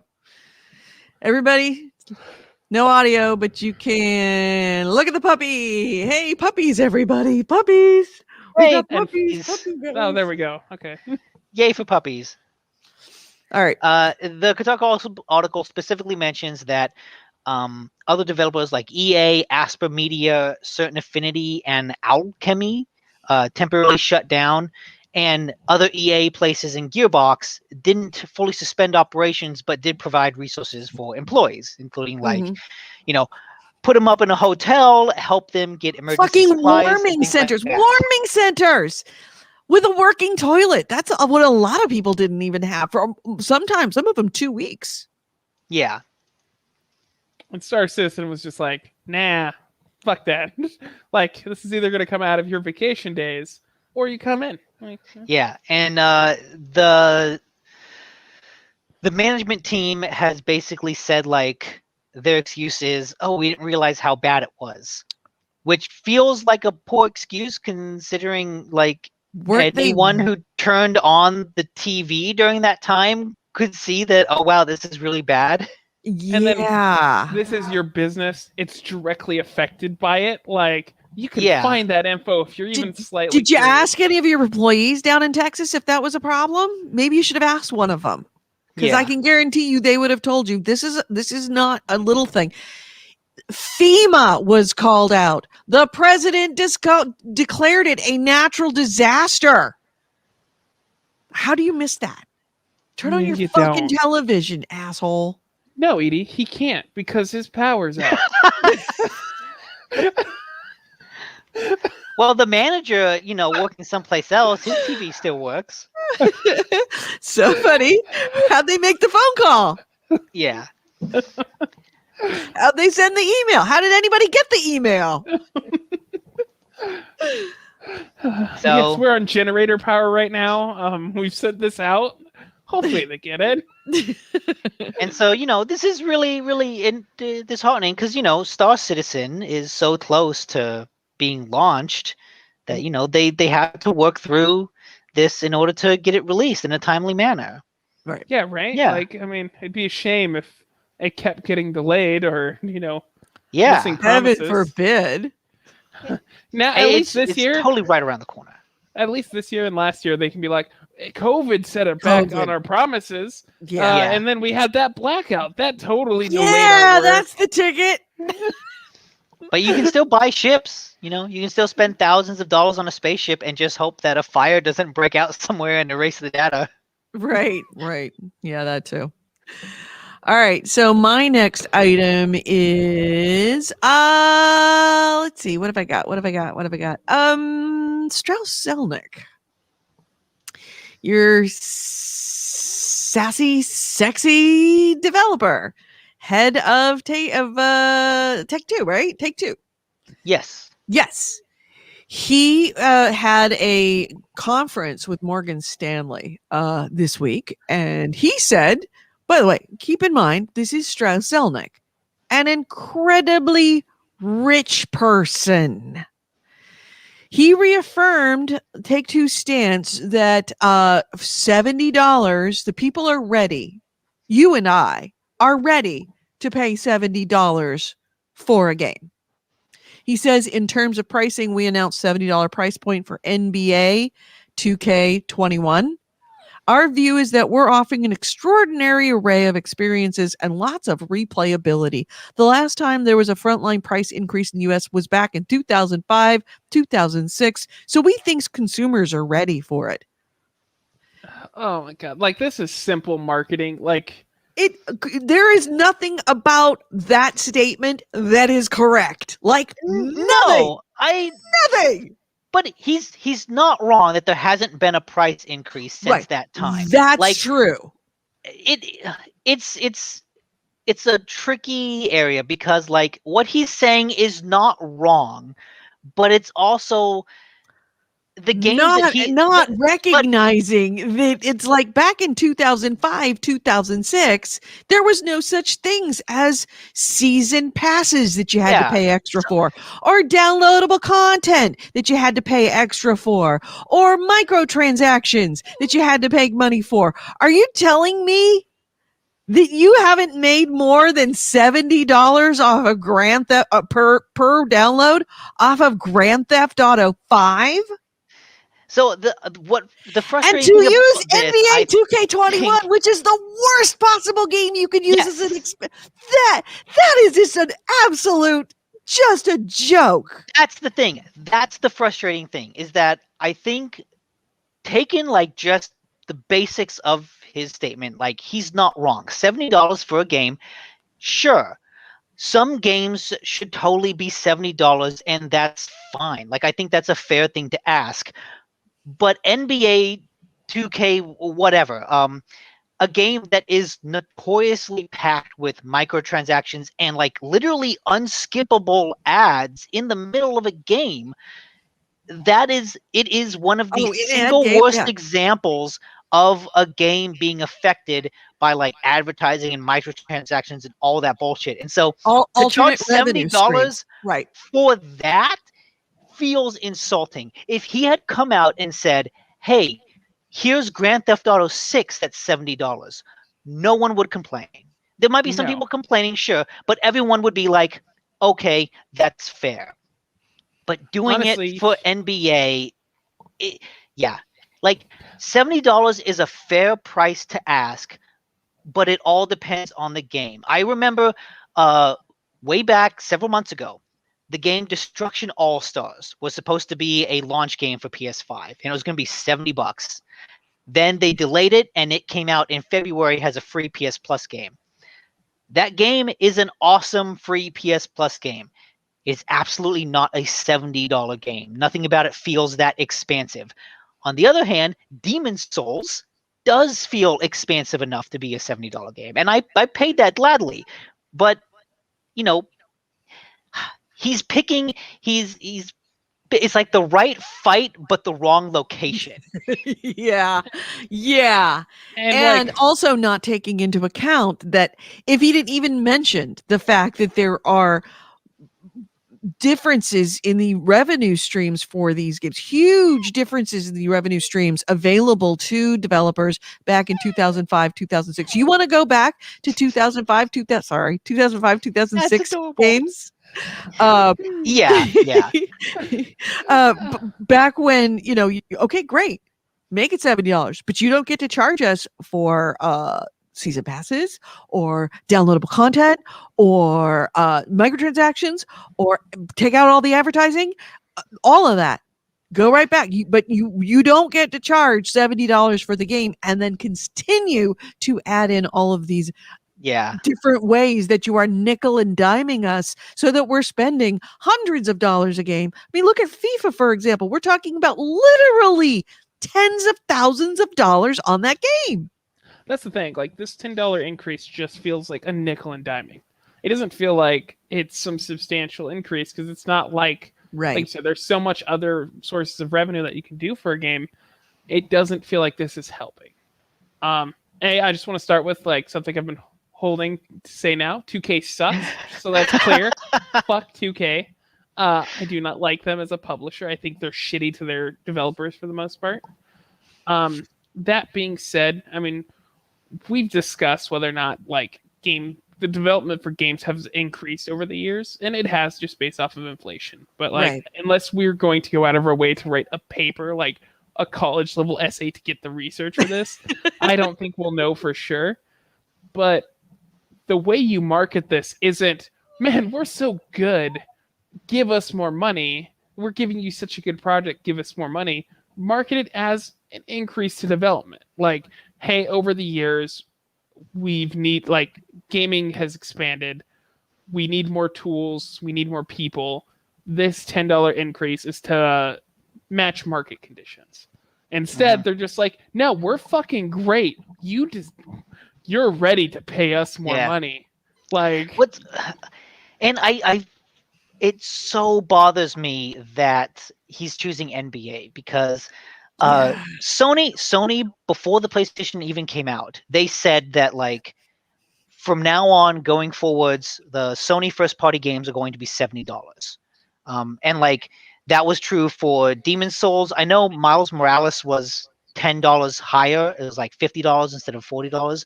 But going forward, the next God of War is probably going to be $70. Horizon, whatever the next one was called, is going to be $70. Like, but the thing is, a lot of those Sony first-party games are single-player games that maybe have like one extra piece of DLC and that's it. And so it makes sense at least to charge $70 for a game that doesn't have those additional revenue streams after it. But like if EA wants to charge $70 for Apex Legends 2, it's like, well, no, because you've got all these battle passes that then come onto it. And like I said, it's picking the right fight, because I do believe it's entirely fair for developers and publishers to ask for $70 for some games, but it all depends on the game, and he's choosing literally the absolute worst possible game to fight for this increase, and it's so frustrating. Right. Well, it like bleeds in entitlement. Like that's how this from yes, exactly. Yeah. A man who has probably never run a vacuum cleaner in his own house. Someone who has never worried about paying for, like, in that classic George W. Bush moment, like, oh, they have scanners at the supermarket for your food. How amazing is that? Yeah. How much is the banana? For him, $10? $10, fine. Somebody who flies a private fucking jet is telling me that I'm okay with paying $70 for NBA 2K21. This is really bad marketing. Like, that's what this comes down to. They put the wrong person in front of this for the wrong game, and they made it feel like entitlement to other people's money. Yeah, because they know people will pay that for something like NBA, because they're the only people who make that game. Well, what's funny is, like, EA has been trying to make an NBA game for the past like 5 years, and like it kept getting delayed. I know they put one out and then pulled it at the last second because it was awful. This is their chance to put out an NBA game and just charge $60 for it. With, I don't know, maybe an NBA Ultimate Team. Just do the same bullshit they've been doing, and they'll look like the good guy in comparison. Right. Yeah. They just need to actually make a competent NBA game. Yeah. All right. Well, we did that one to death. Yeah. Next item? I'll hop on something just because I have to head out soon. This is Edie. This is for Edie. Crusaders King 3's first DLC is going to drop later this year. Actually, my bad. It's March 16th. Yeah, so that's it comes soon. out in a short amount of time. Anyways. 2 days. 2 days, and I am counting down. Its first DLC pack is actually going to be Vikings related. Yeah, I'm a little disappointed with them with that. I understand that they are seeing that there are a lot more people playing the Vikings, the Viking world in Crusader Kings. I get that they are responding.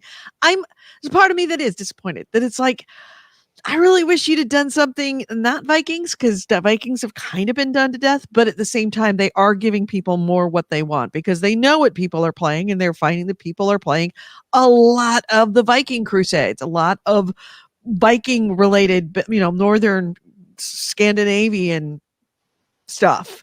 So it's like, do we want to do something original? Or we want to give the people what they want? Let's give the people what they want. It's worth mentioning that, like, Paradox Interactive does make really large, expansive content, and that's not what this is. This is a DLC pack. It is essentially just going to add some minor things and some minor flavor. That being said, fucking Norse stuff. Like, so much Norse stuff. 2021 is the year of the Vikings. Ubisoft hit it off at the end of last year with Valhalla, and then Valheim. Is the expansion named? Because if it does, it has to have a V name. No, it's Northern Lords is the name of the flavor between pack, Valhalla and Valheim, every Viking related media needs to have a V name. Nope, they did break that tradition and they went Northern Lords. I feel like there feels like there's more Viking content. Like, that doesn't seem like a lot, just 2 games, but it feels like it has been so popular lately. And I'm not, like, I don't know why if it's only 2 games.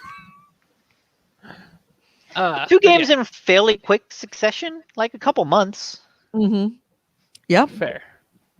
I feel like there's another thing, too. I feel like some other Viking thing got announced, but I don't remember. Possibly. Yeah, I can't either. Chat. If you're in the Discord afterwards, Yeah. we start posting we'll make a channel called Viking related things. And just fill it up with like games. Doing it right now. All right. Oh. Viking related things. Channel created. So AC Ray says the year of desperate bigoted posters claiming Norwegian descent. posers claiming Norwegian descent. Yep. No, I am not related to Vikings. I am white enough for it, certainly enough hairy enough for it these days. There's no shield maidens in my I'm background. solidly German. Like large chunk of my descendants are from Germany. So Nick, he's Italian. That's why I said gravy. Oh, yeah. I'm making a gravy tonight, not a sauce. So anything else? Next item. Yes, this is just a cool thing and kind of confusing thing. Microsoft has clarified the relationship with Bethesda going forward, and shoot, I forget the guy's name who's in charge of the Microsoft Game Pass and games, but he basically said that Phil Spencer? Not Spectre. Yeah, Spectre's the killer. Spencer's right, the cool guy. Okay. You'd think after all these years we would have that straight, and we do not. No. come on. So Phil Spencer has said that going forward, some Bethesda games will be exclusive to Game Pass, which doesn't really clarify things because I figured that's what everyone assumed anyways. Mm-hmm. But now it's official that some will be exclusive. So yeah, no shit. Well, they'd always said even before this was final, because the everything got finalized this last week, and the sale is now official, and went through. Even before that, they had said that there were existing contractual obligations that they had for some games for PlayStation 5, so they couldn't break those. So they knew that was. We knew that was the thing. Yeah, like I think Deathloop is going to be still. It's a Bethesda produced game, but I think it's still going to be exclusive to PlayStation for a year. Mm-hmm. And then I think there's some other game. That like first person shooter in Tokyo, Ghostwire Tokyo. Yeah, Ghostwire Tokyo is at least going to come out for both consoles. Right. But still, it's just his argument like some games will be exclusive is like that's what we all knew all along. But right. More importantly, now that the sale has been finalized, now officially, like all the Bethesda games are out on Game Pass. Right. So that means Dishonored, Dishonored 2, Original Doom 2, Doom 64, Doom 3, Doom Eternal, Fallout New Vegas, Fallout 4, Fallout 76, Prey, Rage 2, Morrowind, Oblivion, Skyrim, Elder Scrolls Online, Evil Within, all the Wolfensteins are now on Game Pass. So right. That's a lot of really cool shit. Yeah. Like part of me is sad because I don't know, I guess I've fallen into being a PlayStation fanboy again. Not that I really cared that much, but like it's just where I'm at. All of these will come out for PC. That's important to know that like Xbox no longer makes console exclusive games. True.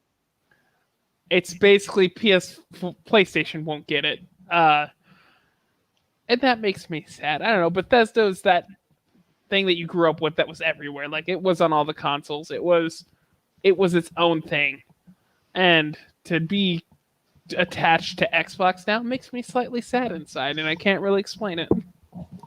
Although, to be fair, I remember when Skyrim originally came out, it apparently ran so bad on PlayStation 3 it has to be near unplayable. Yeah. So, maybe this is a natural progression of things. Do you realize that was a decade ago, though? Sure, like, but whatever. Skyrim has been out for a decade, people. Yeah. Oh my gosh, they're still re-releasing it. And if there was ever an argument that Game Pass is a good deal, Well, we knew that was the case when Bethesda made this arrangements. That was the when whole we first point of announced. It was the whole point of it, and that is now. I mean, even now, and they haven't released any of the new games onto Game Pass, and they have said that there are going that Xbox Studio, which now ZeniMax is. Studio games are going to be released day one on Game Pass. This is a huge argument of why Game Pass is a good deal. Yeah. So like Starfield, Elder Scrolls 6, which will be old and withered by the time that comes out, but it'll be available on Game Pass day one. Remember, 2 years for me, 5 for you. We have a bet. It's what we guessed. Okay, I am still on that. Like, did I say You said 5 years. 2023? So that'd be 23 if we talked about that last year. No, 24. Yeah, 24, I think. No, I mean, well, that'd be 2019. You're talking 2025. Okay, I'll still say that. Like, yeah, Elder Scrolls 6 ain't coming out for a long ass time. Yeah, right. but it's a huge move, and I'm kind of glad that it happened. Yeah. Kind of glad that it happened, especially as an owner of Game Pass. And if I wasn't an owner of Game Pass, I would be an owner of Game Pass now. I've been thinking about buying it for PC. They have a lot of good indie titles that if you're wanting to play and just haven't wanted to drop like the $15-$20 for a game that you might not play that much, I think they have like a $1 month trial that you can do. Right. And you can get through a lot of those games. Yeah. Like Dead Cells is on it, and that alone should be worth it from my understanding as being like an awesome platformer. Yeah, it's like as long as you play one cool indie game a month, it's totally worth it. Mm-hmm. So, next item. Let's see what I got. My next item is I have to head out. All right. Been wonderful being here. I hope everyone has a good night. Do you have a couple of seconds? Because I have something I want to show you. Yeah. I have All right. So this is definitely way below the fold and something I would normally put at the end of the show. But since you're leaving, we might as well do it now. So there was this guy who modded Bernie Sanders into video games, and I am living for this. He got a friend who did a high quality model of Bernie, because Bernie in the chair ended up absolutely everywhere, being inserted into everything because it's genius. So he got a friend to do a high quality model, his friend Joe Mashups, and he modded them into video games, and it is awesome, including yes. Wait, yes. go back. I want to see that Dark Souls boss again. Okay, here it is in Fallout 4.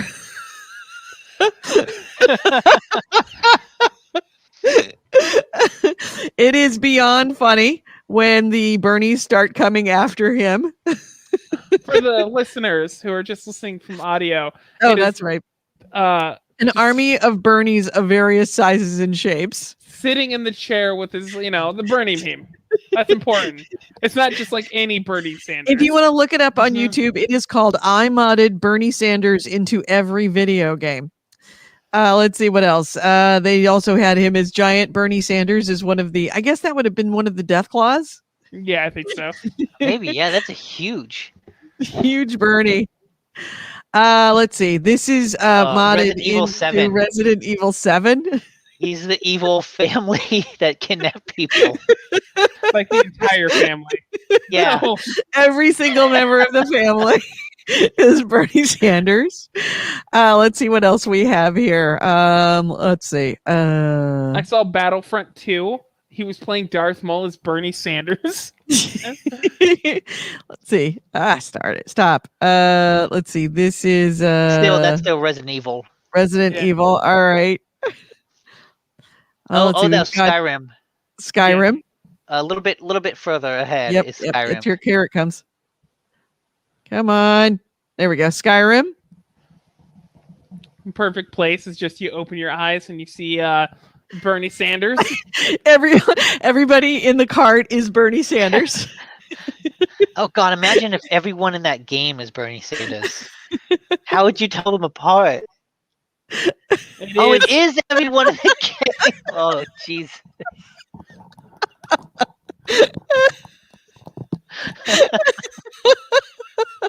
Oh my God, Bernie Sanders with a sword is something special.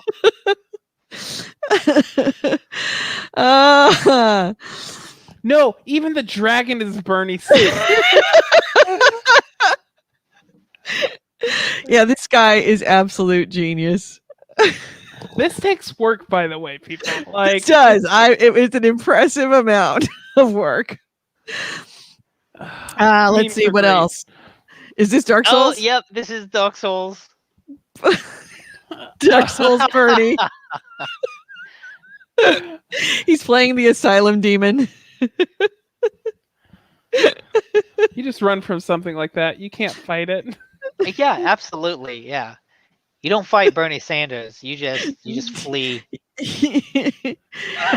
Oh, you just tip the chair over. All right. So then what else have we got here? We've got what's this? More Demon Souls. With Bernie Sanders flying off into the distance. All right. Yes, this is what's worth sticking around for. Let's see. What's Devil this May one? That is perfect. Devil May Cry. Oh, that is amazing. Edie is dying. Oh, I'm literally there, tears streaming down my face. I also right now. I like that Dante is Bernie too. All kinds of awesome. Let's see. We've got maybe and there's multiple versions of this. So like there's multiple videos. Oop. Truly Abzu. haunting.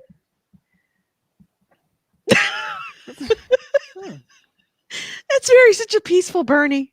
Yeah, it's peaceful, but we went from Bernie has dragon and demons to Bernie has fish.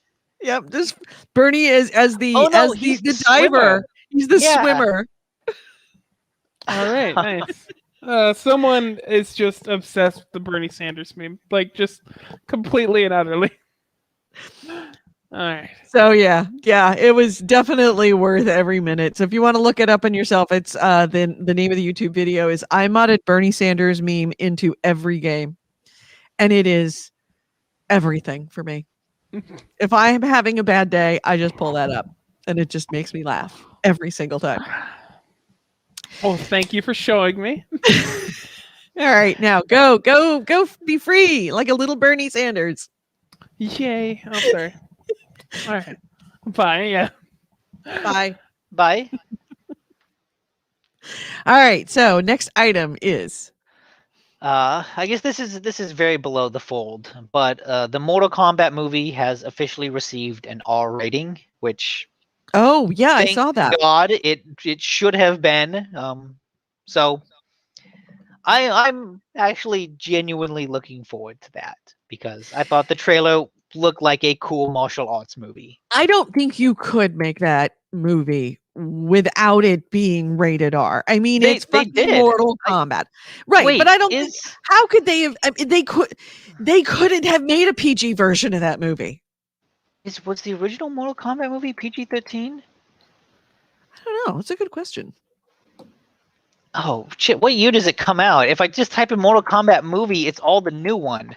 Original Mortal Kombat movie. 1995. That's when it came out. Yep, 95. Oh, and it looks awful. I mean, truly awful. And that's actually one of the better video game movies of the time. Really? Mortal Kombat? Oh, Mortal Kombat's a classic. The original Mortal Kombat movie is a perfectly good, bad B movie. Unlike some of the other, like the Mario Brothers movie, which is just kind of batshit crazy, and some of the other video game movies around the time that are just kind of bad, this one is, you watch it with a group of people and like you have a genuinely fun time. It is a fun, bad movie as opposed to just a bad movie. Okay. So it doesn't take itself seriously enough, which is exactly what you need to be. Yeah. For a bad martial arts movie. What the fuck was it rated, though? I don't see a rating on Wikipedia. Let's see. Let me look that up. Go chat room. What was the rating on the original Mortal Kombat movie 1995 film? There we go. Yeah, it was PG-13. It was. Yeah. And it definitely feels like it. So I'm glad that the new one is rated R.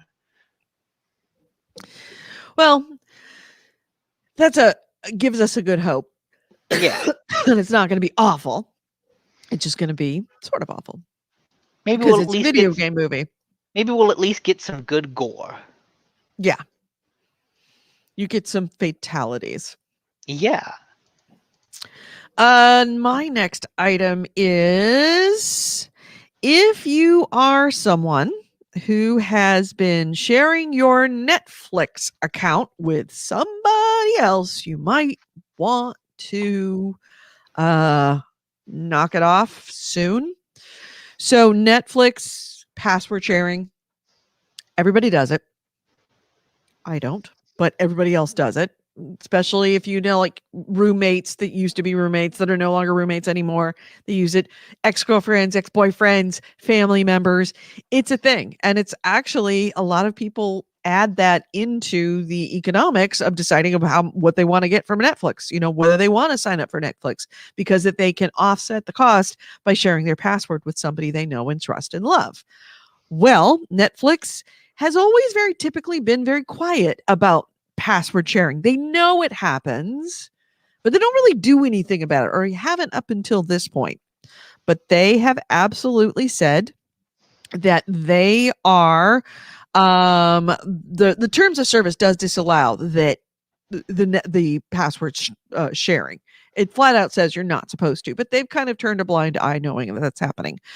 But Netflix has said that they will start to begin clamping down on people that are sharing. In fact, they've already gone and sent out little love letters to people that they know the IP address of the person who has the actual account, is the actual subscriber. And if you are logging in from another IP, they're saying, hey guys, if you are sharing your password, or you look to be using a shared password, you might want to stop doing that, because we're going to start discontinuing this soon. And in 2018, there was a study that showed around 35% of millennial aged users do share their streaming passwords, and as many as 42% of younger users are doing so. This is a significant amount of the people that have Netflix accounts are actually sharing them. So this is why they're going to do it. And for right now, your Netflix access is safe, but be aware that if you are sharing, you may get a little love letter in the future, which means that, hey, we know you're sharing. You may want to get your own account pretty soon and start doing it. So getting that email doesn't necessarily mean that they're cutting you off. It's just kind of a warning that, like, hey, there's this suspicious thing. Right. We know that we suspect that you're sharing. And if you are, I wonder, this is your early warning that we're going to raid your house and turn off your Netflix account. Is there a way that you could like set something in your profile that says like, no, this is okay? Because they're like, hey, we see this is happening. You might be, using a different password. And you're like, no, I understand this. That's okay. Right. Well, consider this is that, your Netflix account will allow you to stream on, say, for example, your iPad, and you go to work. Well, it's going to show up as a different IP account if you log in on the Wi-Fi at work for your iPad account. I have no idea how they're going to combat that. And maybe that's why they're kind of sending out these early messages to say, hey, get your own accounts, to kind of scare people into getting their own accounts. Maybe this is all just a psychological thing because it's not something that they can actually truly enforce. Right. Or worse yet, that they will enforce it and then the owner has to go in and say, that's my iPad. But still, or I mean, even then, that just means they start limiting the amount of iPads. Like, you actually have to register your device. Okay. I mean, with them. You can. I don't know how they plan to do it, but get around that though. That just means like, hey, Edie, like, I'm gonna. Netflix is gonna give you a code. It's gonna send a code to my phone. I'm gonna tell you what that is. Put it into your TV. Okay, your TV's now registered. Right. So it'll be interesting to see how they intend to enforce it. But this is Netflix. Yeah. They have more money than God to figure out draconian ways to go into your account and be able to clamp down on everything. They may do it so that, do you want to use your Netflix account on your iPad? Then that's an additional charge. You're allowed one iPad, one iPhone, and one television. And if we see anything more than those, then we're going to start charging you a little bit more. Like, there's an upcharge on that. I think they already do limit the number of other profiles you can have, but I think it's like 4 at max, maybe. Right. Well, we'll see how they tend to do it. Someone does that. Someone but they're rattling their swords. Maybe it's like streaming to multiple devices at the same time. I think that's what's up a next tier. Yeah. Yep. So, be aware that because Nick, you totally share your Netflix account with somebody, right? Not my Netflix one. Oh, you have your own Netflix account. It's not your parents' account? No, I have my own one. Oh. I would share it with my parents if they wanted it. My parents actually use my brother's Netflix account. If they want to use mine, that'd be fine. They could just create a new profile on that. But like, I've shared Hulu, Disney, and then I use other people's like Funimation and HBO Max. Mm-hmm. So I'm sharing and I'm getting shared. It's all out there. It's just a whole incestuous relationship of passwords. The only thing I share is PlayStation. PlayStation games. So you could have shared that with Andrew. With Andrew. Yep. Mm-hmm. So that's happening and very much a thing. Do you have anything else? No, that was all that I got. My last one that I have is Destiny 2. Trials of Osiris is canceled again due to a technical issue. This is the 3rd week in a row that they have had to cancel. It's an event, and they have been trying for 3 weeks to try and hold this event. And every time that it looks like they're going to have it, it has a technical issue and they have to not hold it again. They're trying to curb players engaged in win trading by throwing matches on purpose. And we don't know when the next week's trials are going to happen, but yeah. The issue this time, though, according to Bungie, related to Fire Team Rejoin functionality, which it's kind of sounds like the same thing as before. The Trials of Osiris was made available on March 12th, but it's not going to be available through the rest of this weekend. So we'll see. But yeah, that happened again. That's probably with these events. People will cheat. Oh, people will cheat. As especially Netflix has learned, as EA has learned in FIFA, if you give them the opportunity, people will cheat. Yep. So see, with every battle royale thing or every MMO where you get, every now and then there's a new story, 10,000 players banned for cheating. It's like, yep. Yeah. So Blood Reaper, who is a Destiny player, says it's a 3 versus 3 elimination thing. Okay, so small teams. So actually kind of easy to organize match throwing. Because it's not like, hey, 10v10 of randomly selected people. It's your squad. Mm-hmm. Yep. Yeah. Anything You don't have anything else? No, I already blew my Bernie wad, so yeah. I was going to end on that. So yeah, nothing else. What are you going to play this weekend? The rest of the weekend. We're going to play tonight, I guess. I'm really looking forward to playing Below. I got it on part of the PlayStation sale. Uh-oh. But the games that they had initially shown for the Xbox One, like it was supposed to be a launch game for the Xbox One, but then didn't come out for 5 years or something. And then it came out and was kind of didn't make a big splash, but I always thought it looked cool. Good. But it's also kind of funny that like this game that was originally promoted as an Xbox exclusive, I'm finally gonna play it on PlayStation.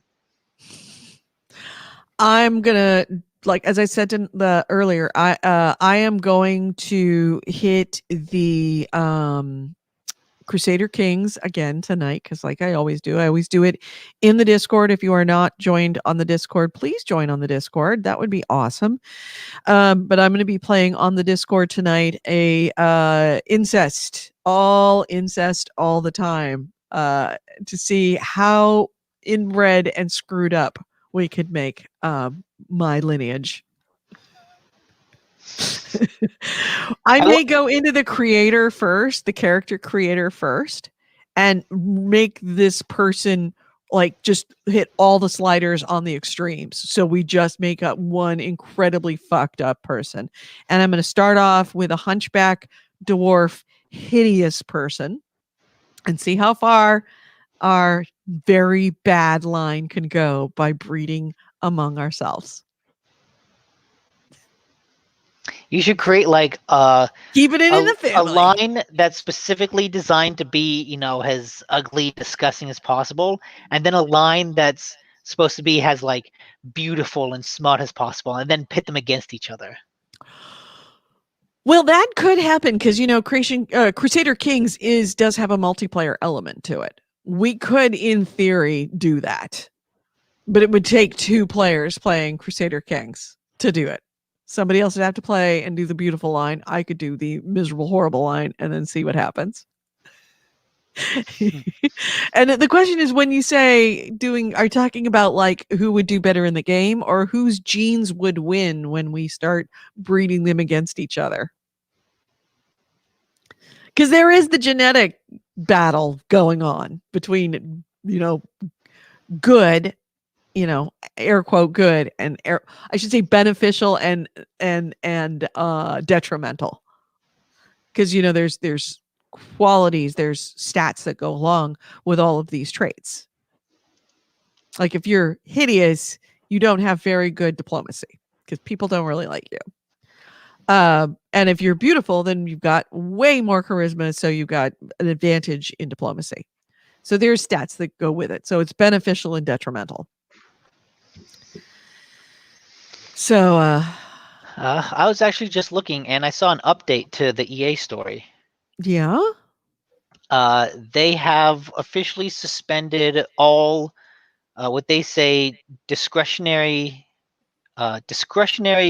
content granting. Because what that is they will occasionally give out items to player accounts. Sometimes this means giving a known athlete's account like a special 99 rated version of themselves. Or giving items to other players like for testing or for things like that. Sort of internal use stuff. But those items can still be used in the FIFA Ultimate Team, like in the larger gameplay, but they can't be traded, they can't be shared or anything. They're sort of just testing items. Right. But they've officially stopped like giving away anything. Stopped like the ability to grant content to any account for an indefinite period of time, apparently while they investigate it. So it's basically like, okay, shut it down while we investigate. I don't know. There's a part of me that's like, why are there discretionary card awards to anybody? I mean, I guess why they would want to do it for whales is to keep them buying more and keep them loyal to the game. Well, like I said, it's not two whales. Sometimes it's two, an athlete that's using a version of themselves. Or what is this article on Eurogamer? Says examples include items used in testing and quality verification and discretionary content granted to athletes, EA partners, or employees. So they're kind of their business perks. It's like if my company was a game developer and they gave me like, here's a special employee FIFA Ultimate Team card. Right. It's like you've got the developer card. So you'd think that would narrow down the investigation to a very small group of people that had the ability to be able to give these cards out in a discretionary way. You think? Maybe it was someone. I am looking forward to finding out not only who this person was, but how much money that person was making and how long it was happening. Yeah. And I wonder if maybe it wasn't actually someone who was known to have that ability, but someone that's like, hey, if I kind of use this back door, I can get in there even though I'm not supposed to and manipulate this stuff. I think that I believe that the person that blew this open did research and did determine that it was an employee. Okay. Well, I assume it's an employee, but maybe not an employee that would normally be thought of to have this access. Got it. I see. Somebody like me who goes snooping around in the company servers. Exactly. That's, by the way, I would never, if I'm ever hired by your company, I never did that with you. I would never do that to your company. But first, you never in the past for not your company. If I ever worked for you, not your company, but somebody else I worked for, I would, as soon as I'm in there, I go looking to see what's in servers, just see what's there. Like to know the company I'm working for. Yeah. If I find murder plots, I want to know that my company's murdering people. Yeah, you want to make sure they're murdering the right people. And that they're smart enough to put it behind some kind of wall that I can't get to. Because if they're that stupid and they're murdery, that's a problem. True. Good point. So, all right. Well, I think we're done for today. Thank you for the link there, AC Wraith. Should we close out this show? Yeah. All right. Let's close it out. You've been listening to GameHounds, episode 585. This is recorded on Sunday, March 14th, 2021. I've been Edie Sellers. With me has been Nick DiNicola. Nick, I just got to know. Somebody wrote, Edie is sus. I am so sus. Yes, I agree. You're totally a clone. You can't trust clones. You can't trust clones. I'm unique. No one's going to clone this. So, yes, you can. I've been here with Nick DiNicola and Andrew Smith. If you ever want to get a hold of us, our website is gamehounds@gmail.com. Our email is gamehounds@gmail.com. Our website is gamehounds.net. Our email is gamehounds@gmail.com. We record this show live on Sunday at 2 p.m. Pacific, 5 p.m. Eastern on Spreaker. That's speaker with an R, Spreaker.com. That is our audio feed. We are there. There is a chat room. You can absolutely join us. But if you want the premium experience that is brought to you by our patrons at Patreon, we are GameHounds on Patreon, patreon.com/GameHounds. Thank you to all of our patrons. The reason that you're looking at us right now is because of you. So thank you. But you can see us do this show live on YouTube, not I, but YouTube, Twitch, and Facebook. On YouTube, we are GameHounds Vids. That's VIDS as in videos.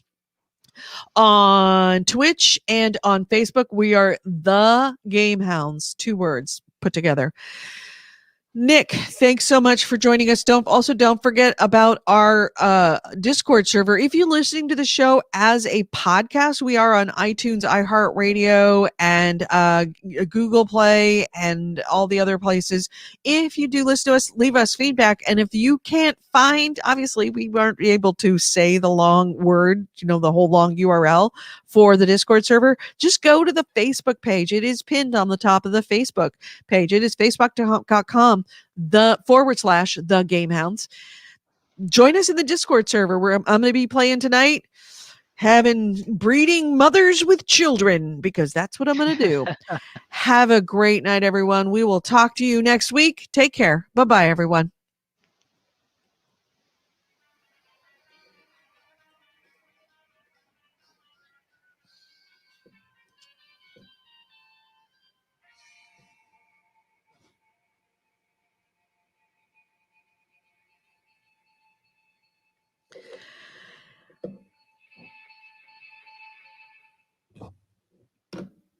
And we are out of the audio. All right. So I'm good. I'm done. No reason to keep this broadcast going any longer. Everybody in the chat room, thanks for joining us. Thank you to Ryan Stevenson. Thank you to AC Wraith, of course, doing all the links. You are such a workhorse, and we really, really do appreciate it. Thank you to Blood Reaper for all of the news tips. If you are interested in giving us a news tip, we would love to have you do that. Go to our Discord server and just drop topics in the news tips, and we could be adding it into a show. Probably Nick will, because Nick I like to do my own work for the show. Nick is lazy as fuck. If you put it in there, he'll probably use it. I try to keep track of news. This week I had a Google Docs, mostly for like the games I was playing and what to say about them. But I put some news in there too. Yep. So, yes, also to Stephen Lawson, thank you so much for watching our show live. And there was a couple of other people. I'm scrolling back. Bitters, of course, you're always here with us, and then we do appreciate you being here. And if I missed your name, I'm sorry. Let's see. I just saw somebody else. Was there somebody else I missed? I think I did. Blood Reaper. No, that's some awful person who was spamming our channel.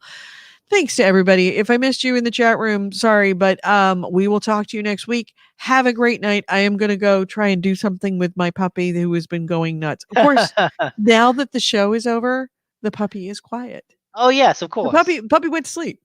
See, now that the show is over, the cat's like, oh, I'm going to come cuddle with you. Yeah. I'm gonna become very photogenic when it doesn't matter. All right. Good night, everyone. Have a great week and be safe. Bye-bye.